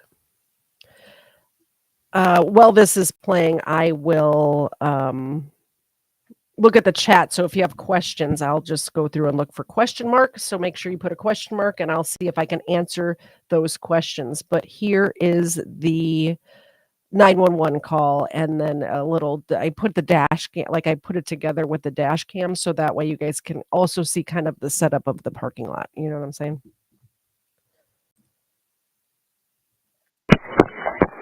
Bravo 911, what's location emergency? I drive a truck and I deliver eggs to Publix grocery stores. I just drove around the Publix over here at Kings Plaza, and there looked like 2 bodies were laying behind the store beside vehicles. That they had booked the Publix on which highway? You said Kings Plaza? Kings Plaza. Let me see if I've got the address here. It's Publix on Kings Plaza, at Kings Plaza. At King Road? At King Road, correct. All right. What is your phone number? My phone number is...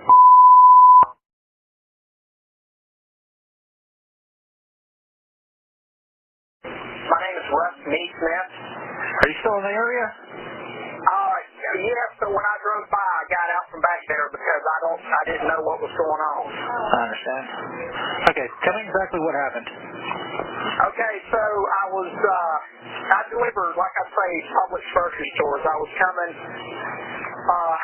from another Publix just up the road there, and I was coming in through the back to the loading dock, and when I drove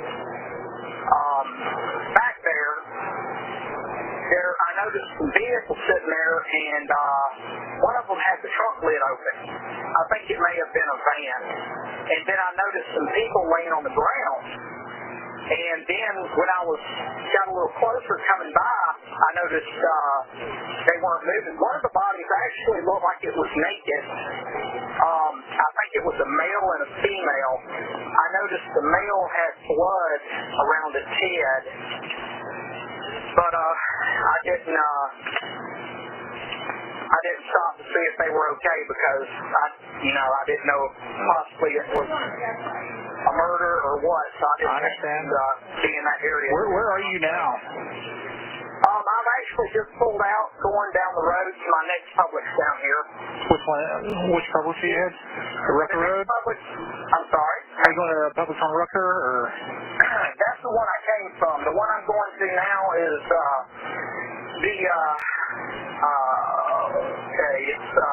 How long ago was it that you were at that Kroger or the Publix? I'm sorry. Like literally 2 or 3 minutes ago. I just pulled out. I pulled across the road to the Home Depot and I dialed 911. All right. I'm going to the Publix on Market Boulevard. Market Boulevard, okay. 400. And like, what section behind that Publix? Is it at the loading bay or? It's a one. No, you can't miss it. It's one way behind that building. You go one way behind that building. The road to go behind the building is off of King Road. You turn in there and you go behind that shopping center, and you can't miss it. Okay. And so. All right, you're headed to the marketplace. Okay, we're going to get the officers out to check the area. Got your phone number and your name. Please give me a call back and let me know. We'll give you a call if we need you to meet with an officer, okay? Yeah, that's fine. Thanks. All right, thank you. All right. Thank you. Okay, so that was the 911 call, and you could sort of see when they pulled behind the shopping center, kind of what it was, well, like the geography of the thing, you know what I mean? And then let me do this so you can kind of see me also. So here is that Publix here, and zoom in a little better. So he was parked in these spots over here. And when I went there last weekend, I actually went to this shopping center. You can see now there are signs up like I wonder if it's when this was done, but you can see now. Okay. So normally when there's no parking signs, there's like one on a light pole somewhere. Now these spots only over here on this side have, like, every other parking spot has a sign up that says, no, you cannot park here. No parking, private property, all over this area. This is the area that he was parked in. And the kids came in here and then continued on this way back behind the grocery store. The photos that I show you from the surveillance video was from, there's a UPS store here, and the UPS store, I think was over here, has cameras behind it. The rest of these businesses do not, including the Publix, does not have surveillance. This right here, these are the spots where they were parked. He had gotten up on the roof and was watching them from up on the roof here. I believe he probably climbed up over here. There's this little bridge thing, and I think there used to be a dumpster right there that he could jump up on and pull himself up, and then walk over to this area and spy on him. Hopefully this is making sense. Now, the question in the chat is, do you think Jeffrey Hazelwood is actually mentally ill or faking? And right now, as it stands, 38% of you think he's mentally ill. 62% of you think big faker. I'm going to play this for you. This is a news piece that came out of the local news when it happened. And it shows what he looked like in court when this first happened. There's a man accused of killing 2 teenagers in court today, looking a lot different than he has in the past. Jeffrey Hazelwood's accused of killing Carter Davis and Natalie Henderson behind a Publix in Roswell last August. And new this hour, Channel 2's Tom Jones live with the steps the court is taking, Tom, to make sure that the suspect does not suffer some sort of mental breakdown. Yeah, Justin, a psychologist told the courts that if this case goes to trial, then Jeffrey Hazelwood would need sufficient breaks, and he told the judge that she would have to make sure Hazelwood was taking his medication properly. He needs to take medicine because without medicine, he has problems with his thinking. Clinical psychologist Dr. Chris. People 7 asked, why were they there?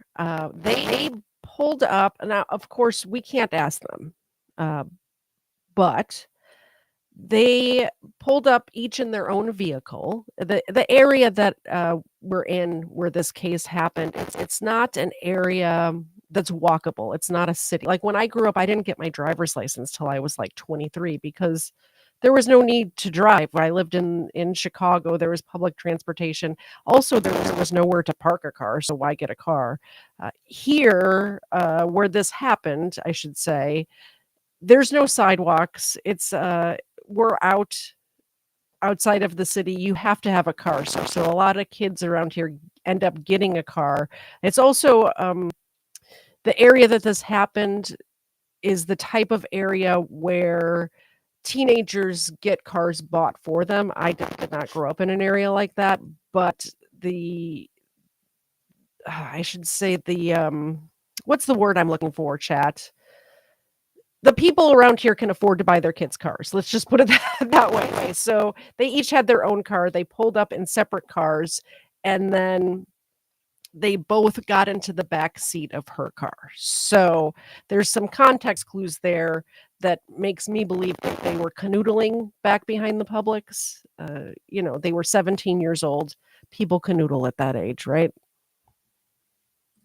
Hildreth says 20-year-old Jeffrey Hazelwood would not be able to get through a trial if he doesn't take his medications properly. He pointed to the condition Hazelwood was in when he was admitted to the hospital in February. The doctor says Hazelwood was confused and couldn't carry a coherent conversation. He had some beliefs that people were watching him through the walls. Hazelwood has had a long history of mental illness, according to the doctor. He's accused of murdering high school students Carter Davis and Natalie Henderson in the back of this Roswell shopping center last year. Detectives say Hazelwood used Natalie's credit card to buy gas and even returned to the scene in a mask like this one. During this competency hearing, Dr. Hildreth testified Hazelwood still hears voices, but his meds allow him to control them. And he said he can understand what's going on in court. As we stand here today, it is your opinion that Mr. Hazelwood is competent to proceed with his case? Yes. The doctor urged caution, though. He said if a trial lasted longer than a week, Hazelwood's anxiety issues could resurface. Depending on how long he has to sit. And the judge in this case will determine later whether Hazelwood is in fact competent to stand trial. We're live in downtown Atlanta. Tom Jones, Channel 2 Action News.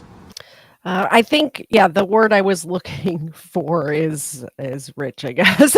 I didn't want to say that. But you guys can look up the demographics and average income of this happened in Roswell, Georgia. He used the credit card in a town called Woodstock, Georgia. So that's the area that we're talking about. You guys can look up the demographics there. Alrighty. I wanted to play this one before we get to the competency. Did you guys see the difference, by the way, of when he first arrived in court and he was doing the whole shaky, self-soothing sort of like handshaky, and then to what he looked like in court for the plea deal? Haircut, not shaking. Right now, the poll still stands at 36% mentally ill, 64% big fake. So you guys still think he's faking? I'm not sure. Either way, like I said, either way, whether he's faking or not, I think he deserves to be in prison for the rest of his life, in my opinion.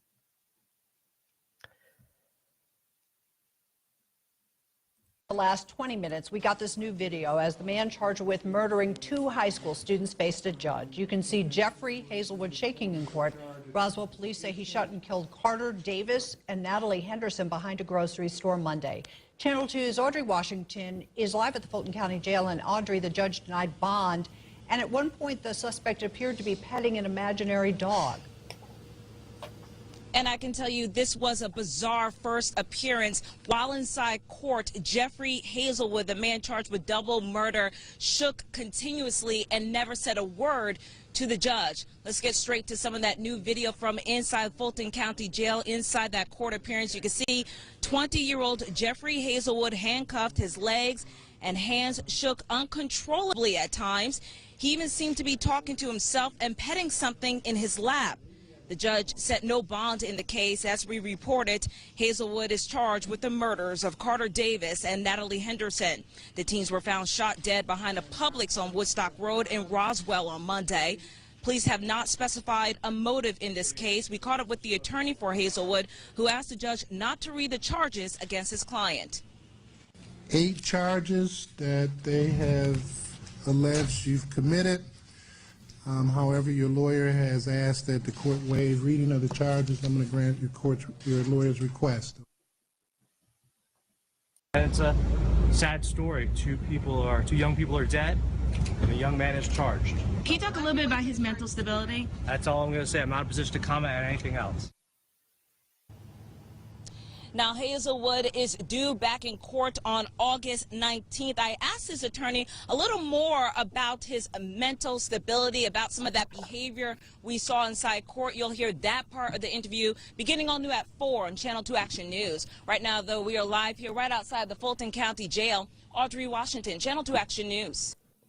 Fun fact, the Fulton County Jail is also the jail that Trump had to turn himself into. I love covering the crime stuff, and I went down there that day to catch a glimpse of the former president at the time, current president now, turning himself in. He did not go past where I was, and I had to go to work. So, all right, this is the plea hearing, and this explains a lot, I think. So this is 53 minutes. We're going to try to get through it. Let me know if you have questions. It looks like the poll changed a little bit. 35% of you now think he's mentally ill. 65% say big faker. We'll leave that up for a little while longer until I come up with another question for you guys. Please, if you're here and you're enjoying what I'm doing here, hit the subscribe button. Come back and join us. Like I was saying earlier when Colin was still here, we do a little bit of a lighter show on Wednesday nights at 8. I know you guys are probably over watching Colin at the time, but when you're done at Colin's, come over. Kfar and I usually go till about 10:30, and so catch our show after Colin's, and then Wednesdays at 8, and then Sundays at 4:30. Every Sunday at 4:30 Eastern time, I do something. Sometimes it's light, sometimes it's heavy like this. I try not to get the heavy stuff that I do because it interests me, and hopefully it's interesting to you as well. And enable you to understand the proceedings here today. Yes, ma'am. All right. And is there any medication that you should have been taken that you did not take today? And it's the state's understanding that you took your medication last night, is that correct? Yes, ma'am. That you didn't have it first thing this morning, but that you were administered your medication at 10:55 today, is that correct? Yes, ma'am. And it is approximately 7 after 11, is that correct, counsel? That's correct. That's correct. Mr. Hazelwood, how old are you? 20 years old. And how far did you go in school? I have my GED. Are you able to read, write, and understand the English language and understand what I'm saying to you today? Yes, ma'am. You are here with your counsel, Mr. Brad Gardner and Emily Gilbert, is that correct? Yes, ma'am. All right. Have you gone over the indictment and all of the charges in the indictment, the sentences and potential defenses with them? Yes, ma'am. All right. So you understand that you are charged under this indictment with 2 counts of malice murder, 3 counts of felony murder. Both of those, or all 5 of those charges, carry a potential sentence of life or life without the possibility of parole.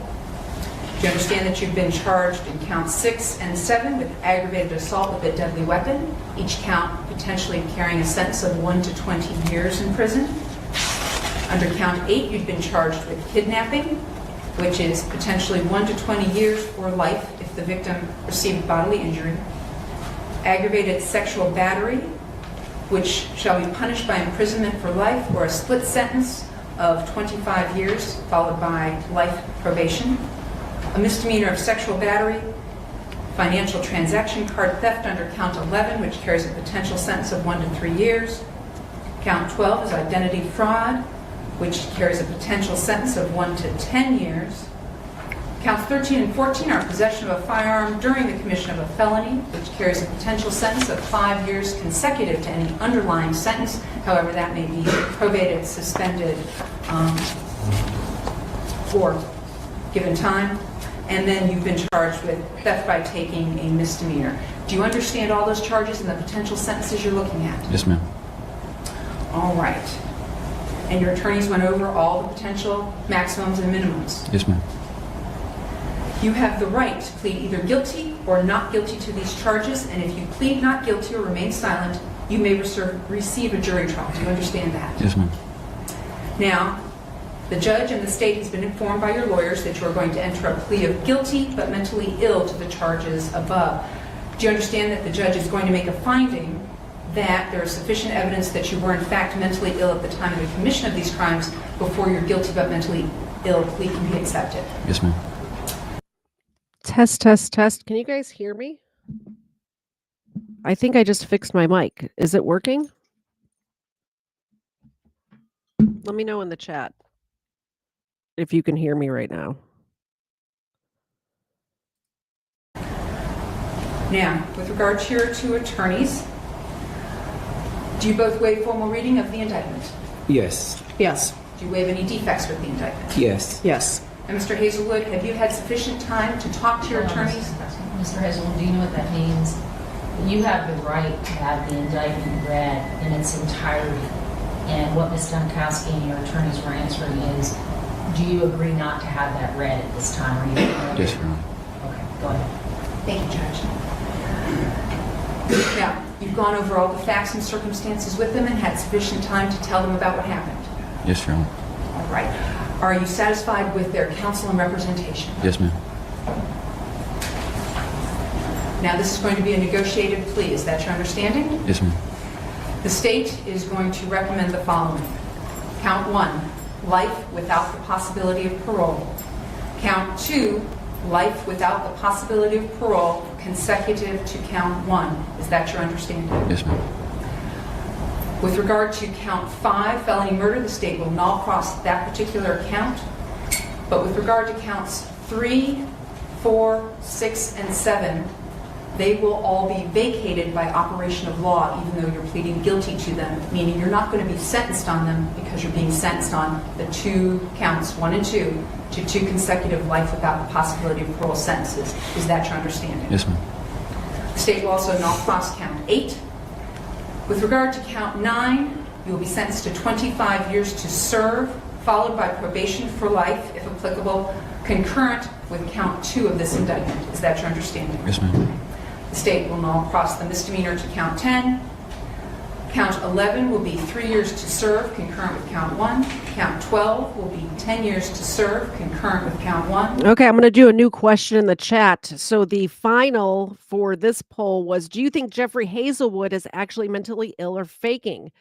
34% of you said mentally ill. 66% of you said big faker. I'm going to do a new question.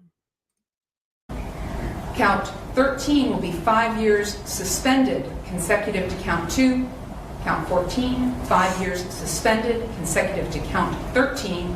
And count 15, the misdemeanor, the state will also null cross. Is that your understanding, Mr. Hazelwood? Yes, ma'am. Your Honor, and just for the record, we've explained to Mr. Hazelwood that null cross basically means a dismissal. Did you explain what vacated means as well? No, we didn't explain what vacated means. We explained it as it simply is he's not going to be punished for those counts. Do you understand that, Mr. Hazelwood? Yes, Your Honor. Now, do you understand that if the court sentences you to more than what has been negotiated with the state, that you would have the right to rescind this agreement or not go forward? Do you understand that? Yes, ma'am. All right. Now, there's some very, very important rights that I need to go over with you right now. All right? And that is, you have the right to a trial by jury. You have the right to remain silent and not incriminate yourself. But you also have the right, if you choose, to take the stand and testify on your own behalf, and no one can keep you from doing that. Do you understand those important rights? Yes, ma'am.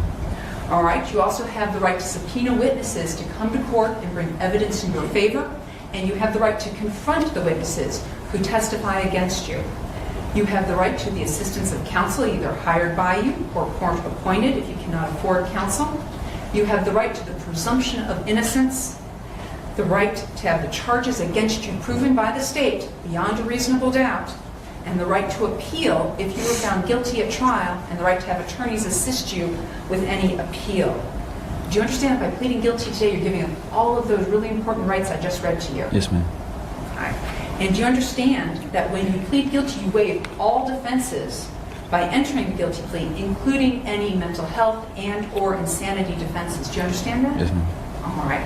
Counsel, have you gone over the defenses with your client? Potential defenses? We have, and for the record, over a several month period, we've gone over the discovery with Mr. Hazelwood, we've watched video statements with him, and we've talked about the various defenses that may be available and how they may impact his case. And have you found that he understands the defenses, the availability or unavailability of those defenses, and is freely and voluntarily going forward with this plea? Yes, he's asked several questions, and we've talked about it at length, and his responses led me to believe that he understood. For the record, I'm also satisfied that my client understands the current posture of this case and his decisions moving forward. And for the record, the court has also had those conversations with Mr. Hazelwood and is confident that he understands what is happening today, as well as what the potential defenses could or could not be. At this time, Mr. Hazelwood, I must inform you of some other very important rights that may affect you. First off, if you are not a United States citizen, a guilty plea will affect your immigration status, no matter what anyone has told you. That this plea could in the future be used to enhance sentencing on other convictions in this jurisdiction or other jurisdictions, including federal court. That you have only a limited right to appeal these negotiated sentences, and you only have 4 years from today's date to file any habeas petition, which means you're challenging whether you did this voluntarily or not. Do you understand you're also giving up those rights? Yes, ma'am.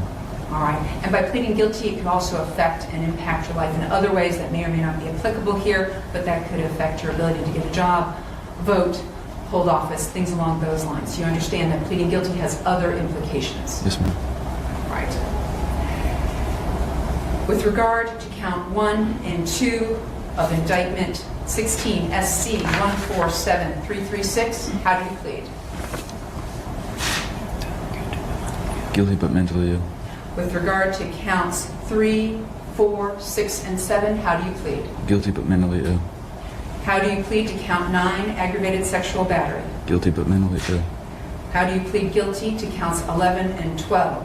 Guilty but mentally ill. And how do you plead to counts 13 and 14? Guilty but mentally ill. Mr. Hazelwood, has anyone forced or threatened you to enter this guilty plea here today? No, ma'am. Has anyone promised you anything in order to get you to plead guilty today? No, ma'am. Have you entered this guilty plea freely and voluntarily of your own free will? Yes, ma'am. And with regard to the indictment, did you sign that indictment and enter your guilty but mentally ill plea? Yes, ma'am. All right. And is your guilty plea freely and voluntarily given with full knowledge of all the charges against you, potential sentencing, and all defenses? Yes, ma'am. I'm going to show you the plea of guilty form. Did you go over this with your attorneys? Yes, ma'am. All right. And in fact, did you initial each and every page? Yes, ma'am. And with regard specifically to page 4 of this, with your rights, did you initial by each one of these rights that you're waiving by pleading guilty? Yes, ma'am. And on page 5, is that your signature there? Yes, ma'am. Your Honor, at this time, the state will tender in the plea of guilty form. And I have the indictment. Thank you, Your Honor.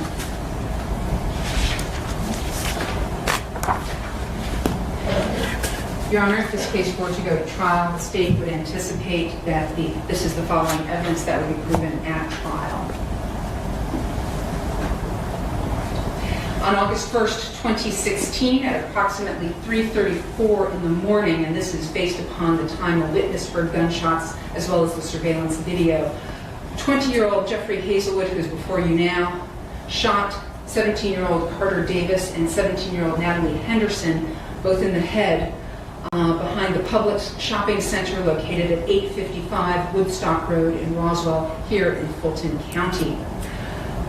The timeline per the video that was obtained by the Roswell Police Department showed that surveillance cameras were mounted at various points around the shopping center, and they revealed that Natalie Henderson and Carter Davis arrived back at that area in their respective vehicles. They both showed up in different cars, and they arrived around 3:14 in the morning. If you want to sit down. Okay. Yes, Your Honor.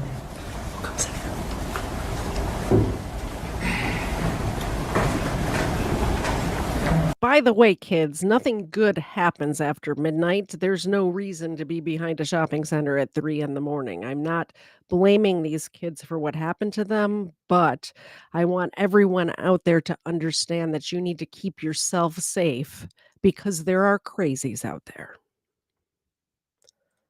Thank you, Your Honor. At approximately 3:15, the surveillance cameras then capture Mr. Hazelwood walking towards the area of the homicide. Then at 3:36 in the morning, the cameras capture Mr. Hazelwood fleeing the area on foot. Within an hour thereafter, those same surveillance cameras, an hour thereafter, a surveillance camera at the Flash Foods gas station located at Highway 92 and Trickham Road in Woodstock captured Mr. Hazelwood donning a white mask, a Guy Fawkes mask, G-U-Y, Fawkes, F-A-U-L-K-S. And at that time, he then used Miss Natalie Henderson's debit card to purchase gas.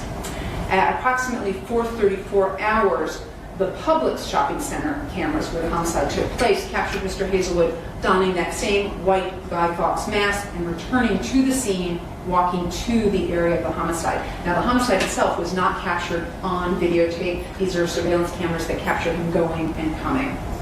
At 4:41 hours, the cameras then capture Mr. Hazelwood briskly walking away from the area of the homicide. At 5:53 that morning, a delivery truck driver then discovered Ms. Henderson and Mr. Davis's bodies lying on the ground next to Ms. Henderson's car, and he then called 911. The Roswell Police Department responded to the scene.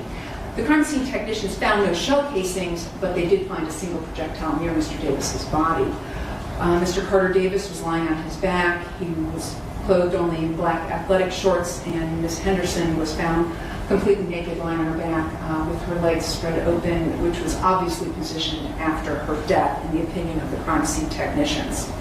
The investigation was then led by Roswell detective Jennifer Bennett, who was able to identify Hazelwood as a suspect after observing his distinctive Honda Passport on the surveillance video at the gas station.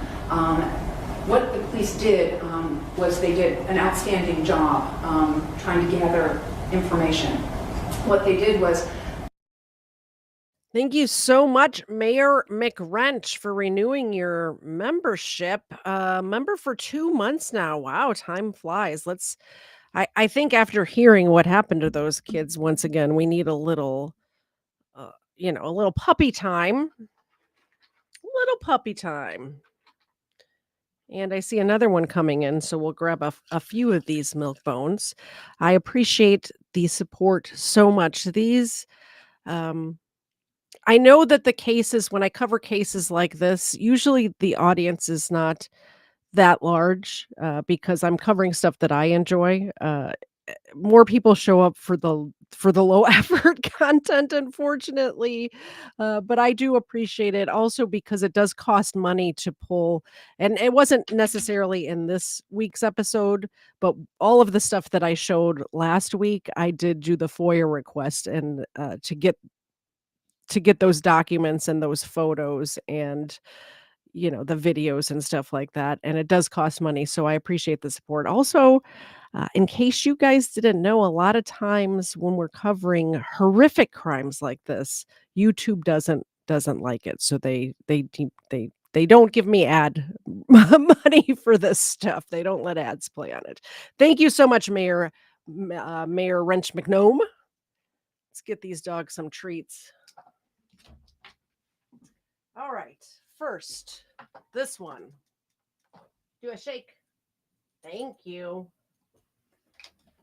Let's do this one. Do a shake. No. Do a shake. Thank you. One more over here. Do touch. To touch. Okay, we'll do a shake. And bam. Do a shake. Amazing. You're amazing. Thank you so much.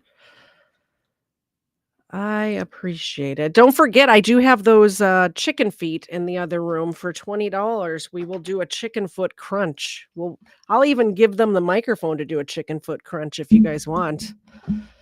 Ooh, good stuff. They found all of these different cars that could match this and narrowed it down and then located this car. They noted that Mr. Hazelwood's passport had damage to the rear fender and 2 tires were definitely darker. They analyzed a list of people in both Fulton and Cherokee County areas that owned Honda passports for that particular make and model year. They found that Kafar's over here dropping hints. We're pulling Kafar and I are collaborating. We are good collaboration friends. We are collaborating on getting some original body cam videos instead of just playing the ones that people upload. We're trying to upload some new ones ourselves, so it's taking a long time. Let's just put it that way. Mr. Hazelwood's grandfather owned such a vehicle, and after seeing the vehicle on Mr. Hazelwood's Facebook page, they noticed it displayed the same distinctive damage to the passenger side rear fender, just as the passport from that gas station surveillance video.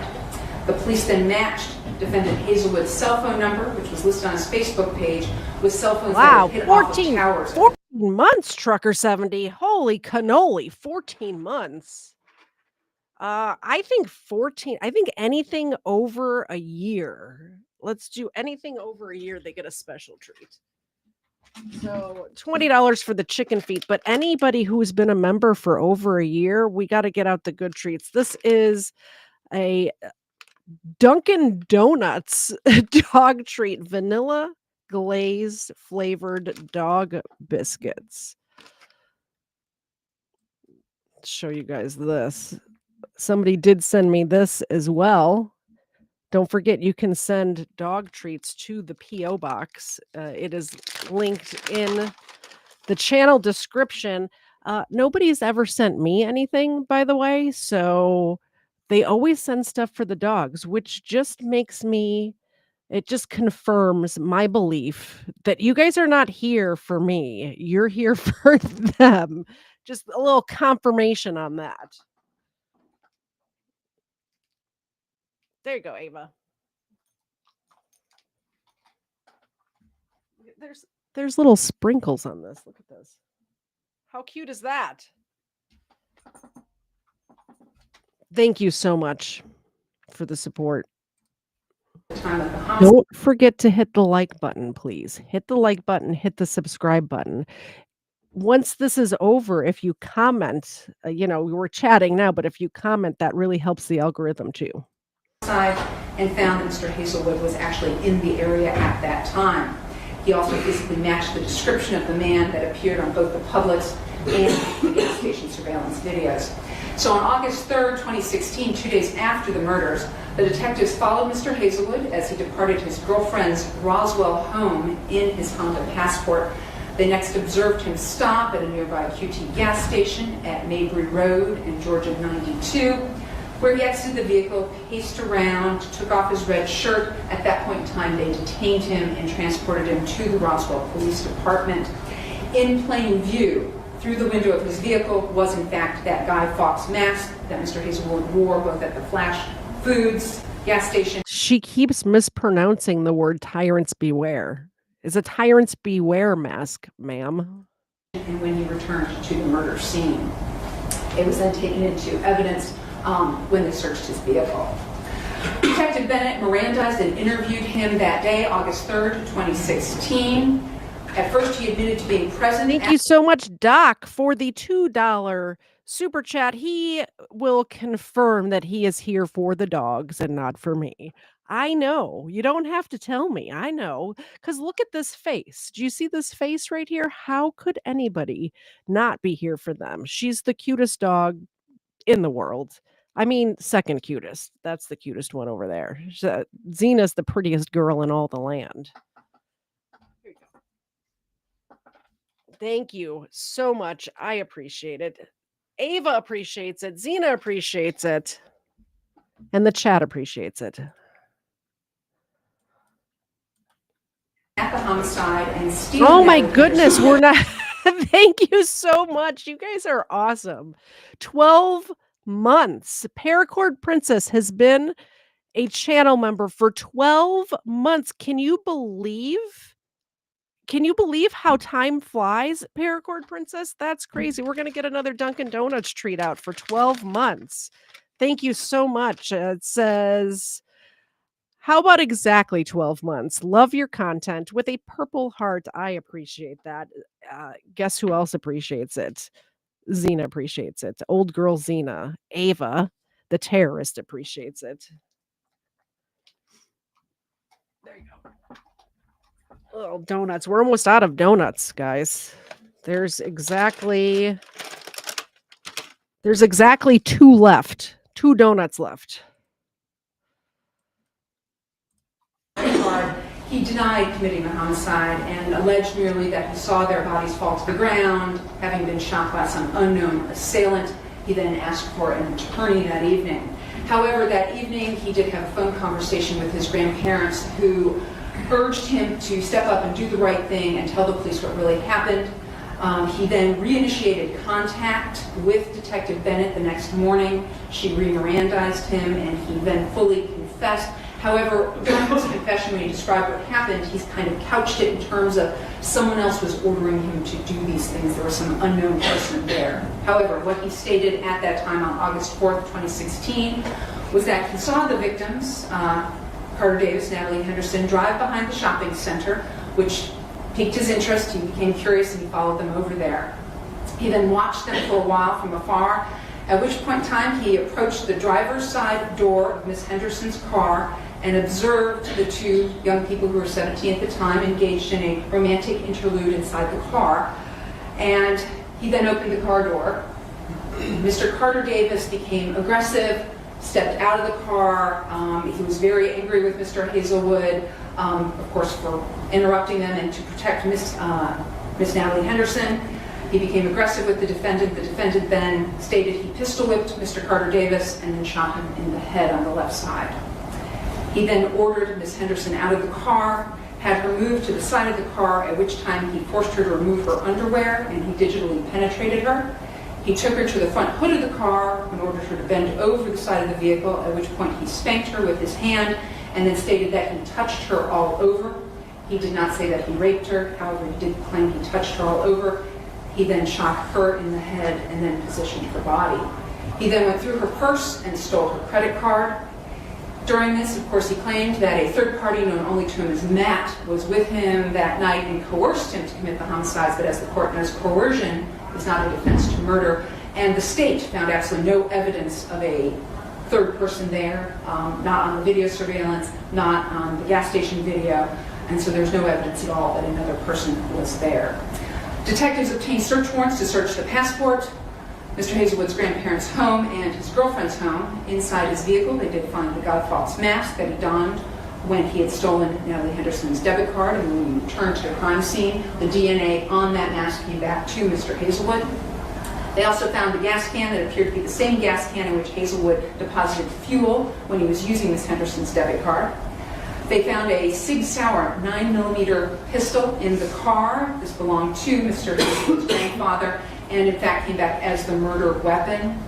There was in fact contact DNA, not blood, but contact DNA on the gun that came back to Natalie Henderson. Inside Mr. Hazelwood's home, they also found a journal with some writings in it. The forensic evidence in this case would be that the firearms had 3 cartridge cases.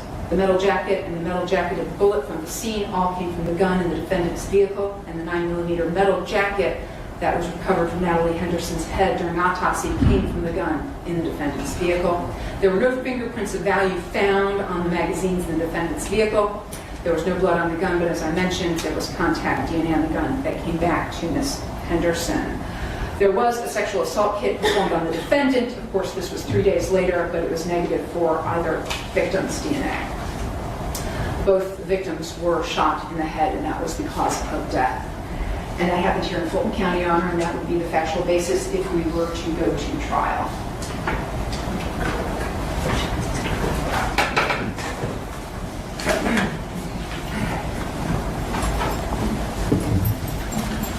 Mr. Hazelwood, do you understand the nature of the charges against you? Yes, Your Honor. Are you now under the influence of any alcohol, drugs, or other medication besides the medication you take for your mental health? No, Your Honor.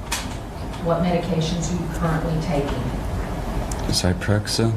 I'm sorry? Zyprexa. Okay, anything Well, else? those of you who were here last week, do you hear the difference of his voice now compared to when we were watching the police interview?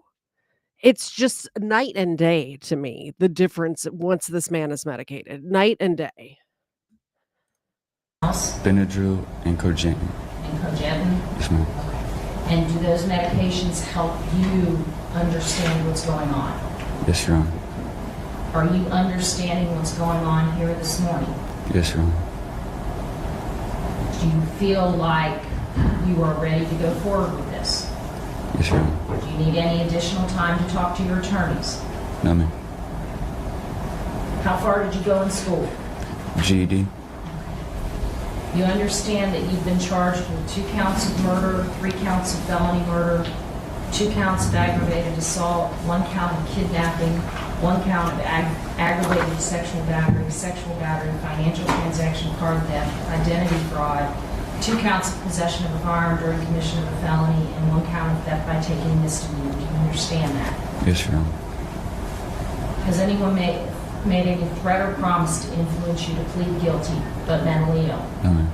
Do you understand that by entering this plea, you're giving up the following rights: the right to a jury trial, the right to be represented by counsel at that jury trial, the right not to incriminate yourself, the right to question those that have accused you, the right to subpoena witnesses on your own behalf, the right to testify on your own behalf, and the right to appeal your case to a higher court and be represented by counsel if a jury were to convict you. Do you understand that by entering this plea, you give up all of those rights? Yes, Your Honor. Do you have any questions about those rights? No, ma'am. Do you understand if you were not a U.S. citizen, a plea of guilty to these charges would impact your ability to stay here in the United States? Yes, Your Honor. Do you understand that the court's not bound by any promises, recommendations, reductions, or any other negotiations, and I could sentence you as I deem appropriate this morning? Yes, Your Honor. Have you had sufficient time to talk to your attorneys? Yes, Your Honor.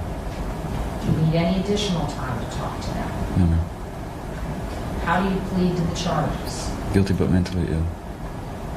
Are you in fact guilty but mentally ill? Yes, Your Honor. Is your plea made freely and voluntarily? Yes, Your Honor. Mr. Gardner, Ms. Gilbert, are you satisfied that your client is competent, understands what's going on, that the plea is voluntary, and that there is a sufficient factual basis for entering the plea? Yes, Your Honor. Yes, Your Honor. Have you had ample time to talk to your client about all of the evidence in the case, all of the potential sentences in the case, all of the potential defenses in the case? Yes, Your Honor. Yes, Judge. Are you both confident that he understands what's going on here today and that he understands the ramifications or consequences of what's going on today? Yes, Your Honor. I am, Judge. I saw Mr. Hazelwood in February here in court, and it was apparent to the court and representations from counsel that he was not being properly medicated. Have you noticed a difference? It's obvious to everyone, Judge. I think everyone, even the people in the chat that I just asked, it's obvious to everyone the night and day difference between medicated Jeffrey Hazelwood and unmedicated Jeffrey Hazelwood for sure. So I think he understands what he's doing, and I do appreciate now I appreciate the guilty but mentally ill plea. When I first heard that, just like Colin was saying earlier, he had never heard that before, but I appreciate that. And right now, the poll that I have up, it says, do you think, Jeff, by the way, if you're watching on Twitch or Rumble or another platform, this is in the YouTube chat. Do you think Jeffrey Hazelwood should have gotten the death penalty? 76% of you say yes. 24% of you say no. I'm going to do one more poll. We're going to end this one, but a follow-up to that question. So, in the last 3 months since he's been at Central State under the care of Dr. Hildreth? Yes, Your Honor. He's tremendously better than he was back in February.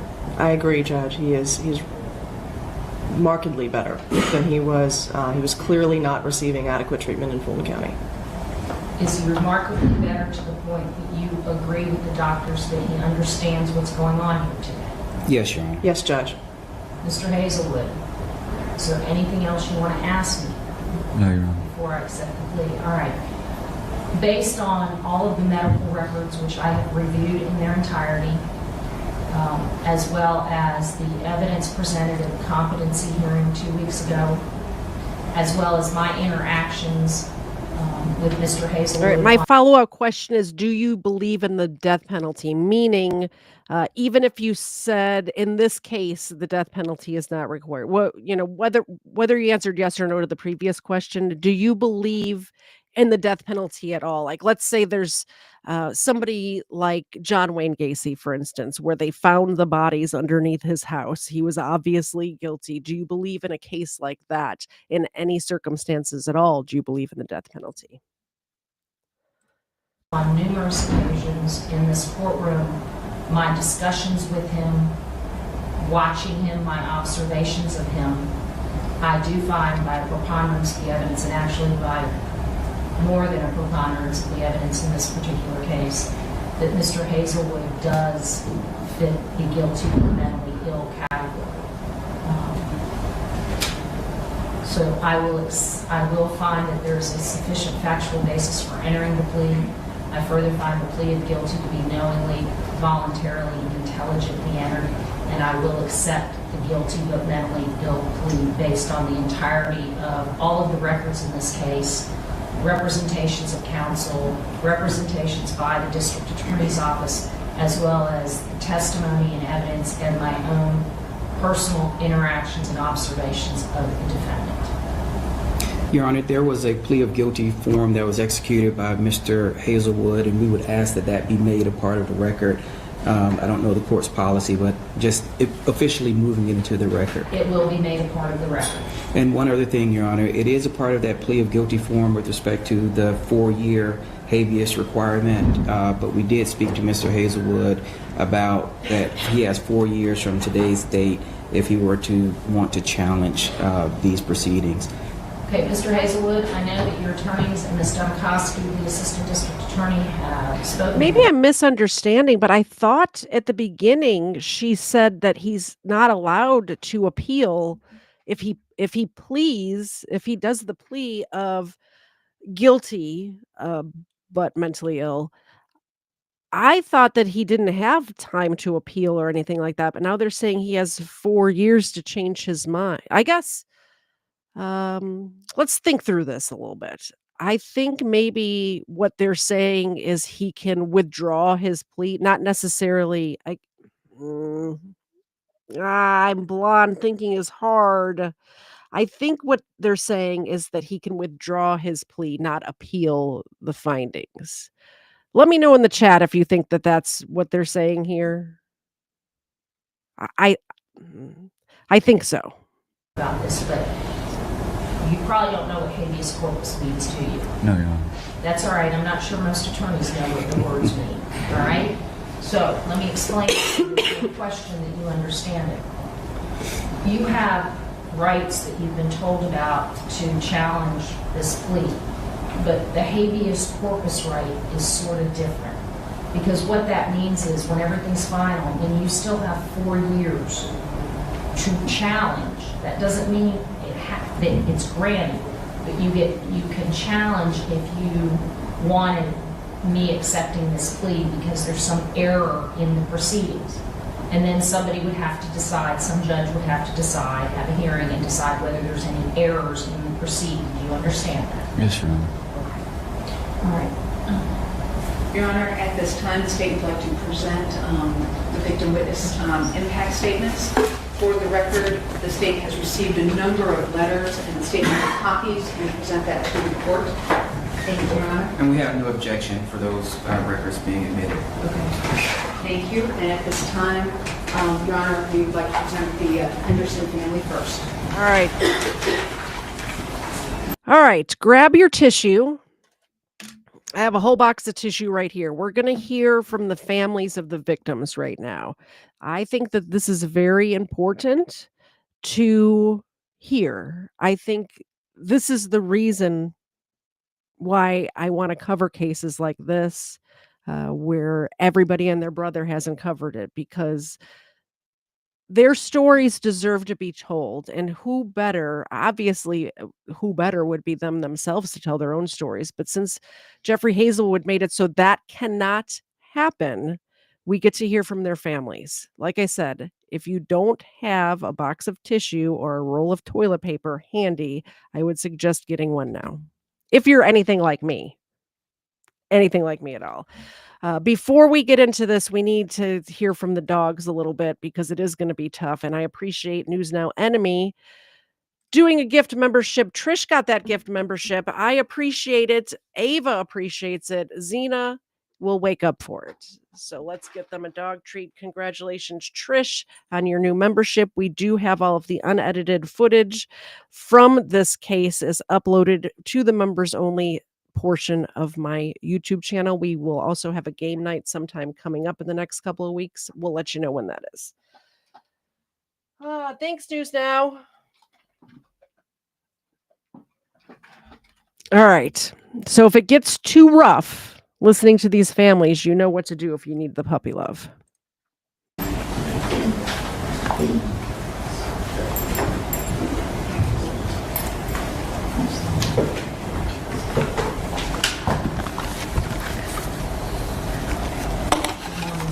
Good morning. Good morning.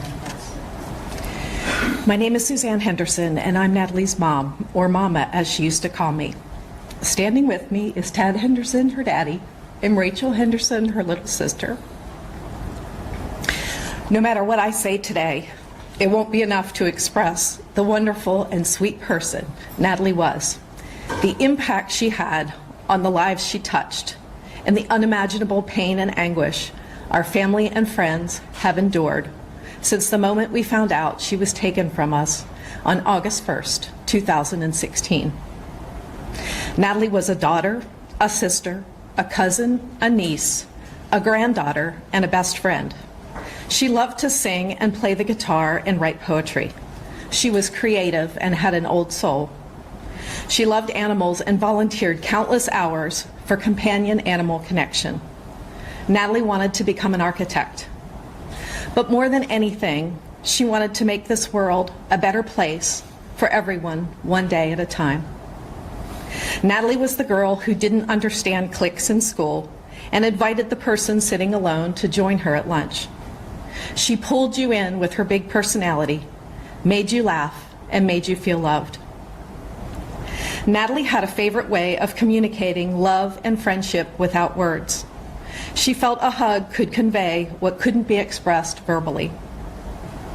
These were always heartfelt, and she let us know she looked forward to giving us lasting hugs. None of us will ever be able to feel the warmth and tenderness of her welcoming embrace again in our lifetime. Now her family and friends can only cherish the memory of the times she wrapped her arms around us, physically feeling her love and friendship. Natalie was only 17 years old and had so much more to give and experience in her life. She will never graduate from high school. She will never experience college.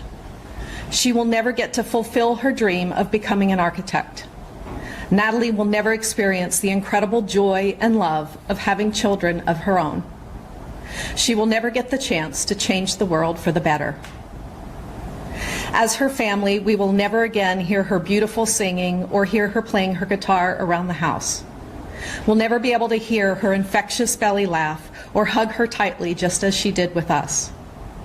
Her daddy will never be able to give away her hand in marriage. No more opportunities to tell her how much we love her. No more trips as a family with her.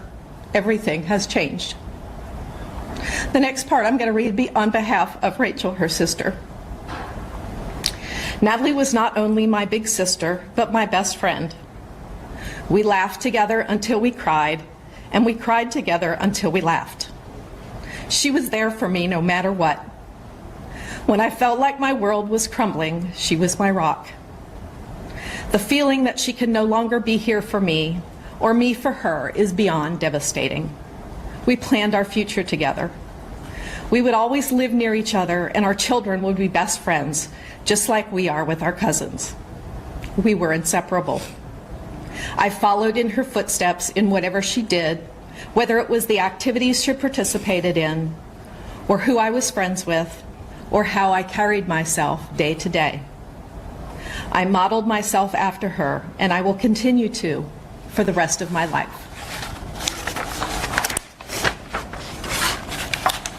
A piece of our hearts will forever be gone without Natalie, and we will never get that piece back. Our family is beyond devastated and heartbroken. So many future memories are gone forever. One of the last things that Natalie wrote in her journal was this. She wrote, "Love is our strongest weakness, yet it gives us our strength." We will do our best to remember her words as we continue to try to heal from this horrific tragedy. Thank you. Thank you, Your Honor.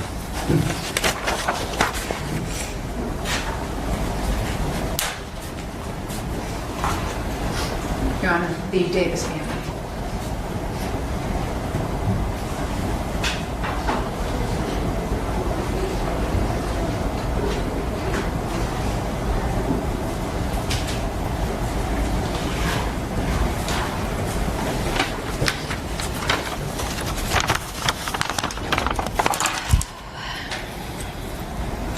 I am Carter James Davis's mother, Michelle, and this is Jeremy.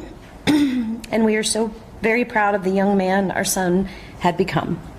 Today I stand here giving a victim's impact statement, but as I tried to write this night after night, I could not find the words to qualify what losing a child and the impact of it is. I decided to write down the questions swirling, and maybe you can feel a small piece of the impact of losing our son. How can I explain the impact of seeing the joy of my son on the day of his senior pictures just 4 days before his murder? How can I explain Carter's love of family and what it would be like to have it gone? Surrounded by family and friends, Carter's sweet smile and strong physique was captured under blue skies and ponderosa pines.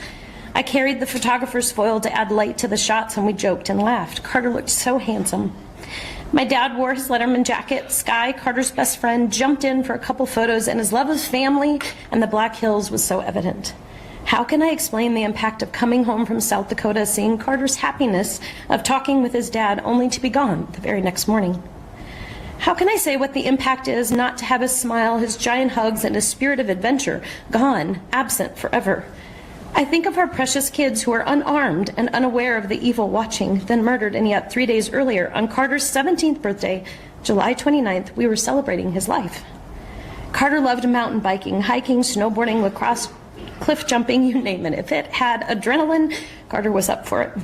Yet he also loved trying new restaurants, exploring little towns, eager to be together.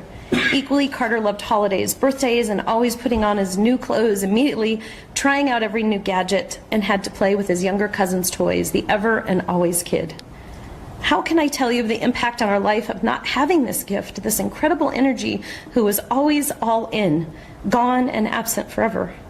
I think of Carter's lacrosse teams. He was scouted heavily and was highlighted on a national site for a lacrosse player to look out for. How can I explain the impact of watching lacrosse without our number 4 on the field? I I think of Carter's academics. He was gifted in math and science, but also was articulate. He planned on studying engineering, researching specialties like aeronautical engineering, biomedical, and even structural. What could he have become? What impact would he have made? How can I give words to the impact of losing a talented and smart young man, one who cared about our world and how we treat it? I think to Carter's great humble gift of caring for those that were picked on, had trouble in school, or was left out. He stood up to his friends and aggressors, never backing down but protecting, helping others treated unfairly. He helped kids do homework, make friends, and feel included. How can I say the impact that losing this voice, this kind of good and kind character, is on our world? I can't. For Carter's friends and our family, he loved everyone who they were and how they needed it. Carter didn't judge, and he hated drama. He was honest to a fault at times, but loved greatly. You always knew where you stood with Carter, as he told you directly. Huge bear hugs 3 times a day. I love you was something he said so often and truly meant it. How can I say the impact on Carter's sister, Greta, age 9, and cousin Sky?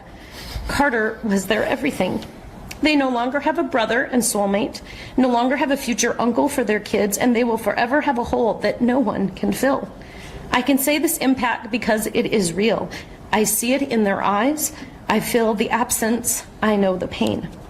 Carter and Natalie were not supposed to leave this earth on August 1st. I know Carter tried to protect Natalie, but the gun was an unfair advantage. How can I say the impact of such bravery, facing a loaded gun with nothing but faith in God and a desire to protect? And the impact on my husband's Jeremy's life. Jeremy lost his best friend. They laughed and played lacrosse for hours, fly fished together, discussed politics and sports, life, and the importance of being a gentleman. And they truly brought out the absolute best in one another. How can I say the impact losing is on my husband? There are no words.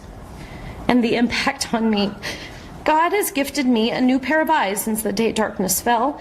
I see the world with Technicolor. Evil touched our life, but quickly God's light and love within our community, my school, our friends and family showered onto the darkness. I stand here with new eyes, and I'm thankful for the police, the lawyers, the detectives, our judge, and the new friends we've gained out of this unbelievable heartbreak. I see this light and will tell of it. Carter left an impact in 17 years many don't make in 70, and I am grateful. But please don't get me wrong, I want him back. I ache to hear Carter's voice, to hold his hand. I long to see his high school and college graduation, his wedding, his children, and to be there for long talks about life. The impact is forever. What was done to these children of ours is something we will deal with every day of our life. We will wake each day with sadness, and we have to live this way until we die. But the wonderful realization is that Carter James was our son.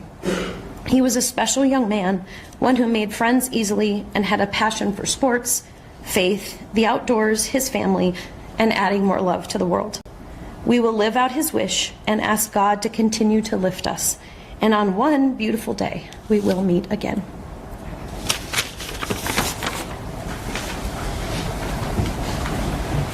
The state asks that you accept the negotiated plea, Your Honor. If that does not get you right here, oh man. I don't even know what to say right now. The potential that these kids had that's taken from this world is heartbreaking. The fact that Jeffrey Hazelwood is alive and these two are not is heartbreaking. I got the same way when we heard from Lake and Riley's family. She was going to be a nurse. She wanted to help people. This young man wanted to be an architect. And he was well on his way to being there. Both had a bright future ahead of them. Both were going to make a difference in this world. And now Jeffrey Hazelwood is alive and will be spending the rest of his life in prison, not making a difference in anybody's world. I mean, we can pray, we can hope that he does find a way to make an impact on others. I know there's a lot of people who do horrible things and then find redemption and find a way to make an impact on people around them, whether that's other prisoners or guards or whoever. I hope that that's the case here. I hope that there's some sort of light that comes from this. But the fact that they are not, that Carter and Natalie will never make a difference, it's just heartbreaking. I can't believe how strong that woman is. Uh, to be able to read that and keep it together is commendable. I can't even listen to it without tearing up. Anyway, I'm sorry that all of your allergies are acting up. Let's hear the book get thrown at this guy.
I'm just speeding it up while she's reading,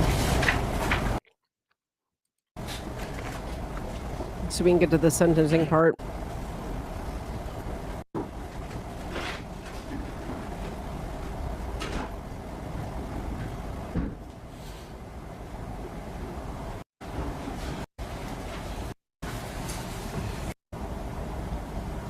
I've been doing this a long time. All right.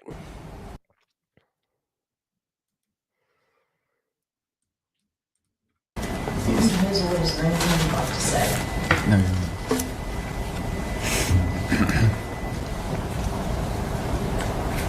Before I impose sentence, I need to make some observations for both the Davis and the Henderson family. The Henderson family, in reviewing all of these letters, should take up a career in writing. They're poignant, they're well-written, they are insightful, they're sad.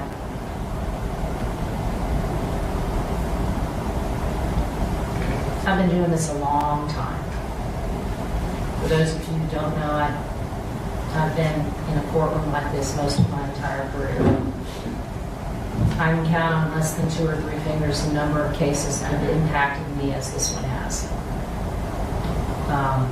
And I don't say that because y'all are sitting here. I say that because it's from my heart across the board. The poise, the composure of both the Henderson and Davis family is amazing.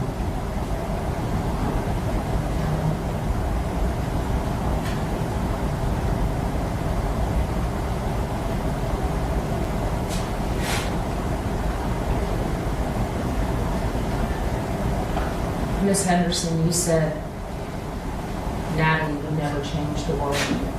She already has. This case will have a lasting impact on many, many different issues and causes. It may not have been the way she wanted to impact the world or the way that y'all thought she would impact the world, but she has. And she's impacted every person that's been in this courtroom from the very first day that I handled this case. And she will continue to impact the world. I truly wish from the bottom of my heart it was in a different way. But she has. To the Davis family, you indicated you found some light. Carter will continue to bring light.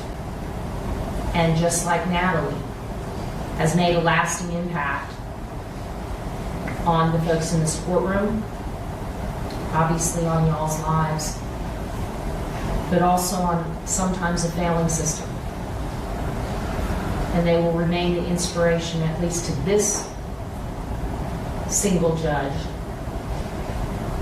to do what she can to make sure that these things don't happen in the future. I can't fix it. I can't pretend to understand it. And I can't imagine what all of you all are going through. And you have my sincere, sincere prayers and condolences. Mr. Hazelwood, you've had some challenges, significant ones. That doesn't change what's happened or the terrible impact that your actions have caused the family. With that said, you should be commended for taking responsibility and not putting folks through more and more of these proceedings. All right. Count 1 will be life without the possibility of parole. Count 2, life without the possibility of parole consecutive to count 1. Counts 3 through 7 will be vacated by operation of law. Count 8 will be null prost. Count 9 will be 25 years to serve, followed by probation for life concurrent with count 2.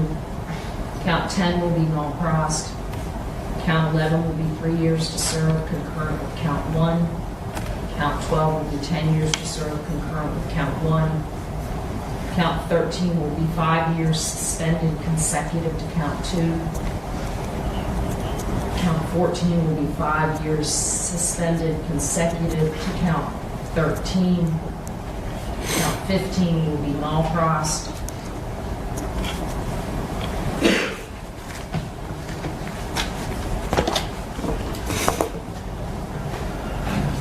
I believe the state also Malfrost count 5, which would have been vacated by operation of law, but because it was based on count 8. Kidnapping?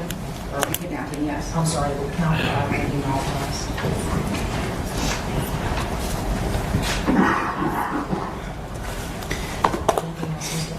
Yes, Your Honor, we would just like to say that our thoughts and prayers are with the Davis and the Henderson family. And we are so sorry that they've had to endure such pain and suffering based upon Mr. Hazelwood's actions. We've spoken to him several times, and he's written several drafts about apologies that he wanted to give to the families, and he felt that he couldn't get through it without crying again, so he has asked us not to make a statement, but we would just like them to know that he is remorseful for his actions. We're so sorry for the pain that they're suffering. I just want the record to reflect that that was guilty but mentally ill. Yes, Your Honor. I accepted it that way, but I want to make sure the sentence reflects that as well. Yes, Your Honor. Good luck, Mr. Hazelwood. Thank you. Okay.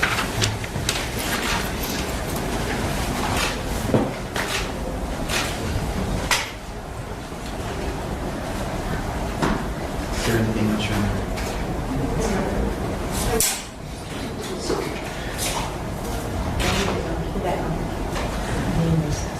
Thank you, Your Honor.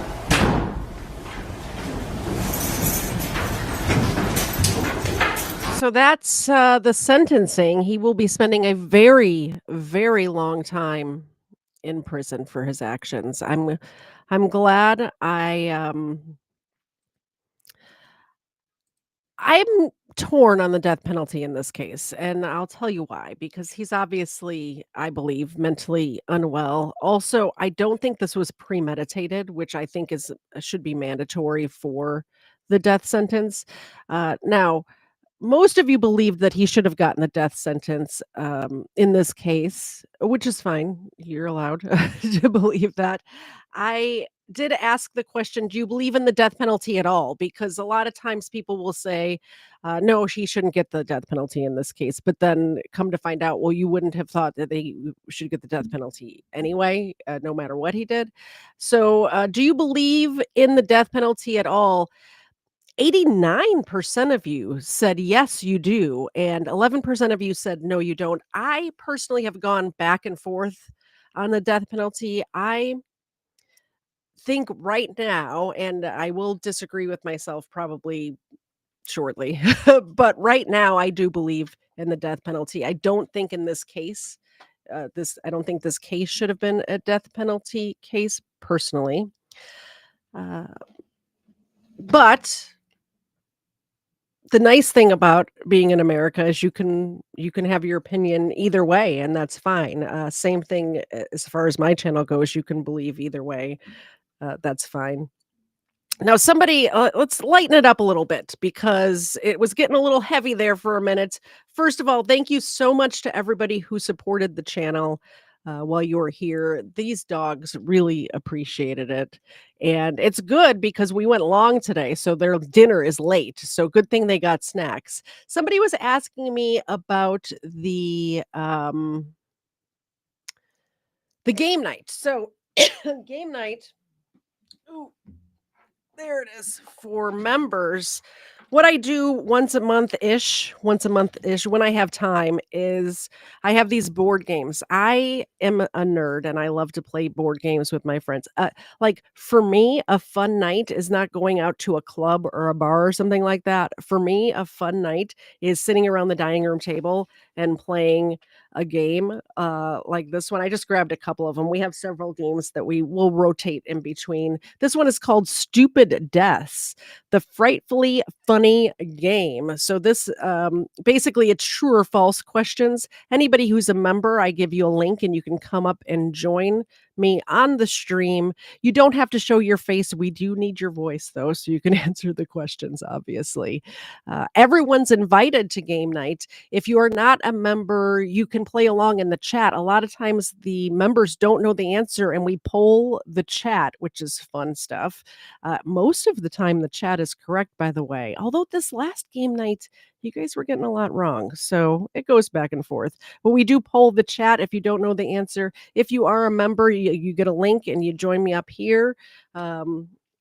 I also have Dumb Criminals. The Dumb Criminals game, very similar to the Stupid Deaths game, where it's a true or false. I'll read the card, and it'll be. Let me just read one. Let me grab a random card so you can see. It's just top card. All right, this one says, pregnant. 3 couples from Swindon, UK, attended birthing classes every week. The couples got on well initially, but by the 3rd week, police had to be called to break up a fight after 2 of the pregnant women started to pick on the 3rd pregnant lady, calling her fat. She didn't take kindly to this and was arrested after knocking out the other 2 ladies. So that's a true or false question. Let me know in the chat what you think it is. And I'll continue telling you about game night and then give you the answer. So we do that, and if you, like I said, if you are a member, I know there was a lot of gifted memberships tonight. There'll be a link in the members posts, like the post part, and I'll put a link up there so you guys can actually join online. By the way, that's a false story. That one was false. Sorry if you didn't get it right, but little practice for game night. I'll let you know probably probably Wednesday or next Sunday. I'll let you know when game night's going to be, the next one coming up. Coming up on Wednesday night, we have a booze and body cams with KFAR. I did see a video today that I know we're going to cover. It's a mayor getting arrested in Chicago. Always Chicago. Always these politicians in Chicago. Am I right? Let me end this poll. Did I read the results? 90% of you believe in the death penalty. 10% of you do not. What did you think of the Jeffrey Hazelwood case? Let me know in the comment section, not the chat. Once we're done with this stream, let me know in the comment section what you thought of the Jeffrey Hazelwood case. Do you like cases like that? I'm assuming most of you had never heard of this case before, because if I didn't live in the area that it happened in, I wouldn't have heard of it either. Nobody's covering it. I believe these 2 young people had a long life ahead of them, and it is super, super sad that they are not going to fulfill their dreams. And the dude that did it to him will be walking this earth until, either until he dies unnaturally in prison or naturally in prison, right? Hopefully he never gets out. I don't want him walking among us. And I think that's it. Am I forgetting anything? I don't think I am. Anyway, I hope you all have a good night. Oh, please, if you hit the subscribe button, hit the bell as well, because like I was saying earlier, KFAR and I have a request in for some new body cam footage. And when we get that, we are going to drop everything we're doing and bring that to you immediately. So hit the bell button, hit the subscribe button if you're not subscribed already. If you're still here watching right now, you obviously liked something about this. So please hit that like button. Don't forget to comment once the stream is done, once we're not live anymore. That really helps the algorithm. I'm redirecting you to Roberta Glass, which is another YouTube channel that does crime stuff. I think she's talking about, I forget what she's talking about. She's talking about something true crime. She's an interesting character, and at 8 o'clock, so 45 minutes from now, I will see you in KFAR's chat. Have a great night, everyone. And the outro music is by my friend Steven. This one is called Brain Fog, and it was written for my channel, so I'm told. Thanks for being here. We'll see you Wednesday at 8. Bye, guys.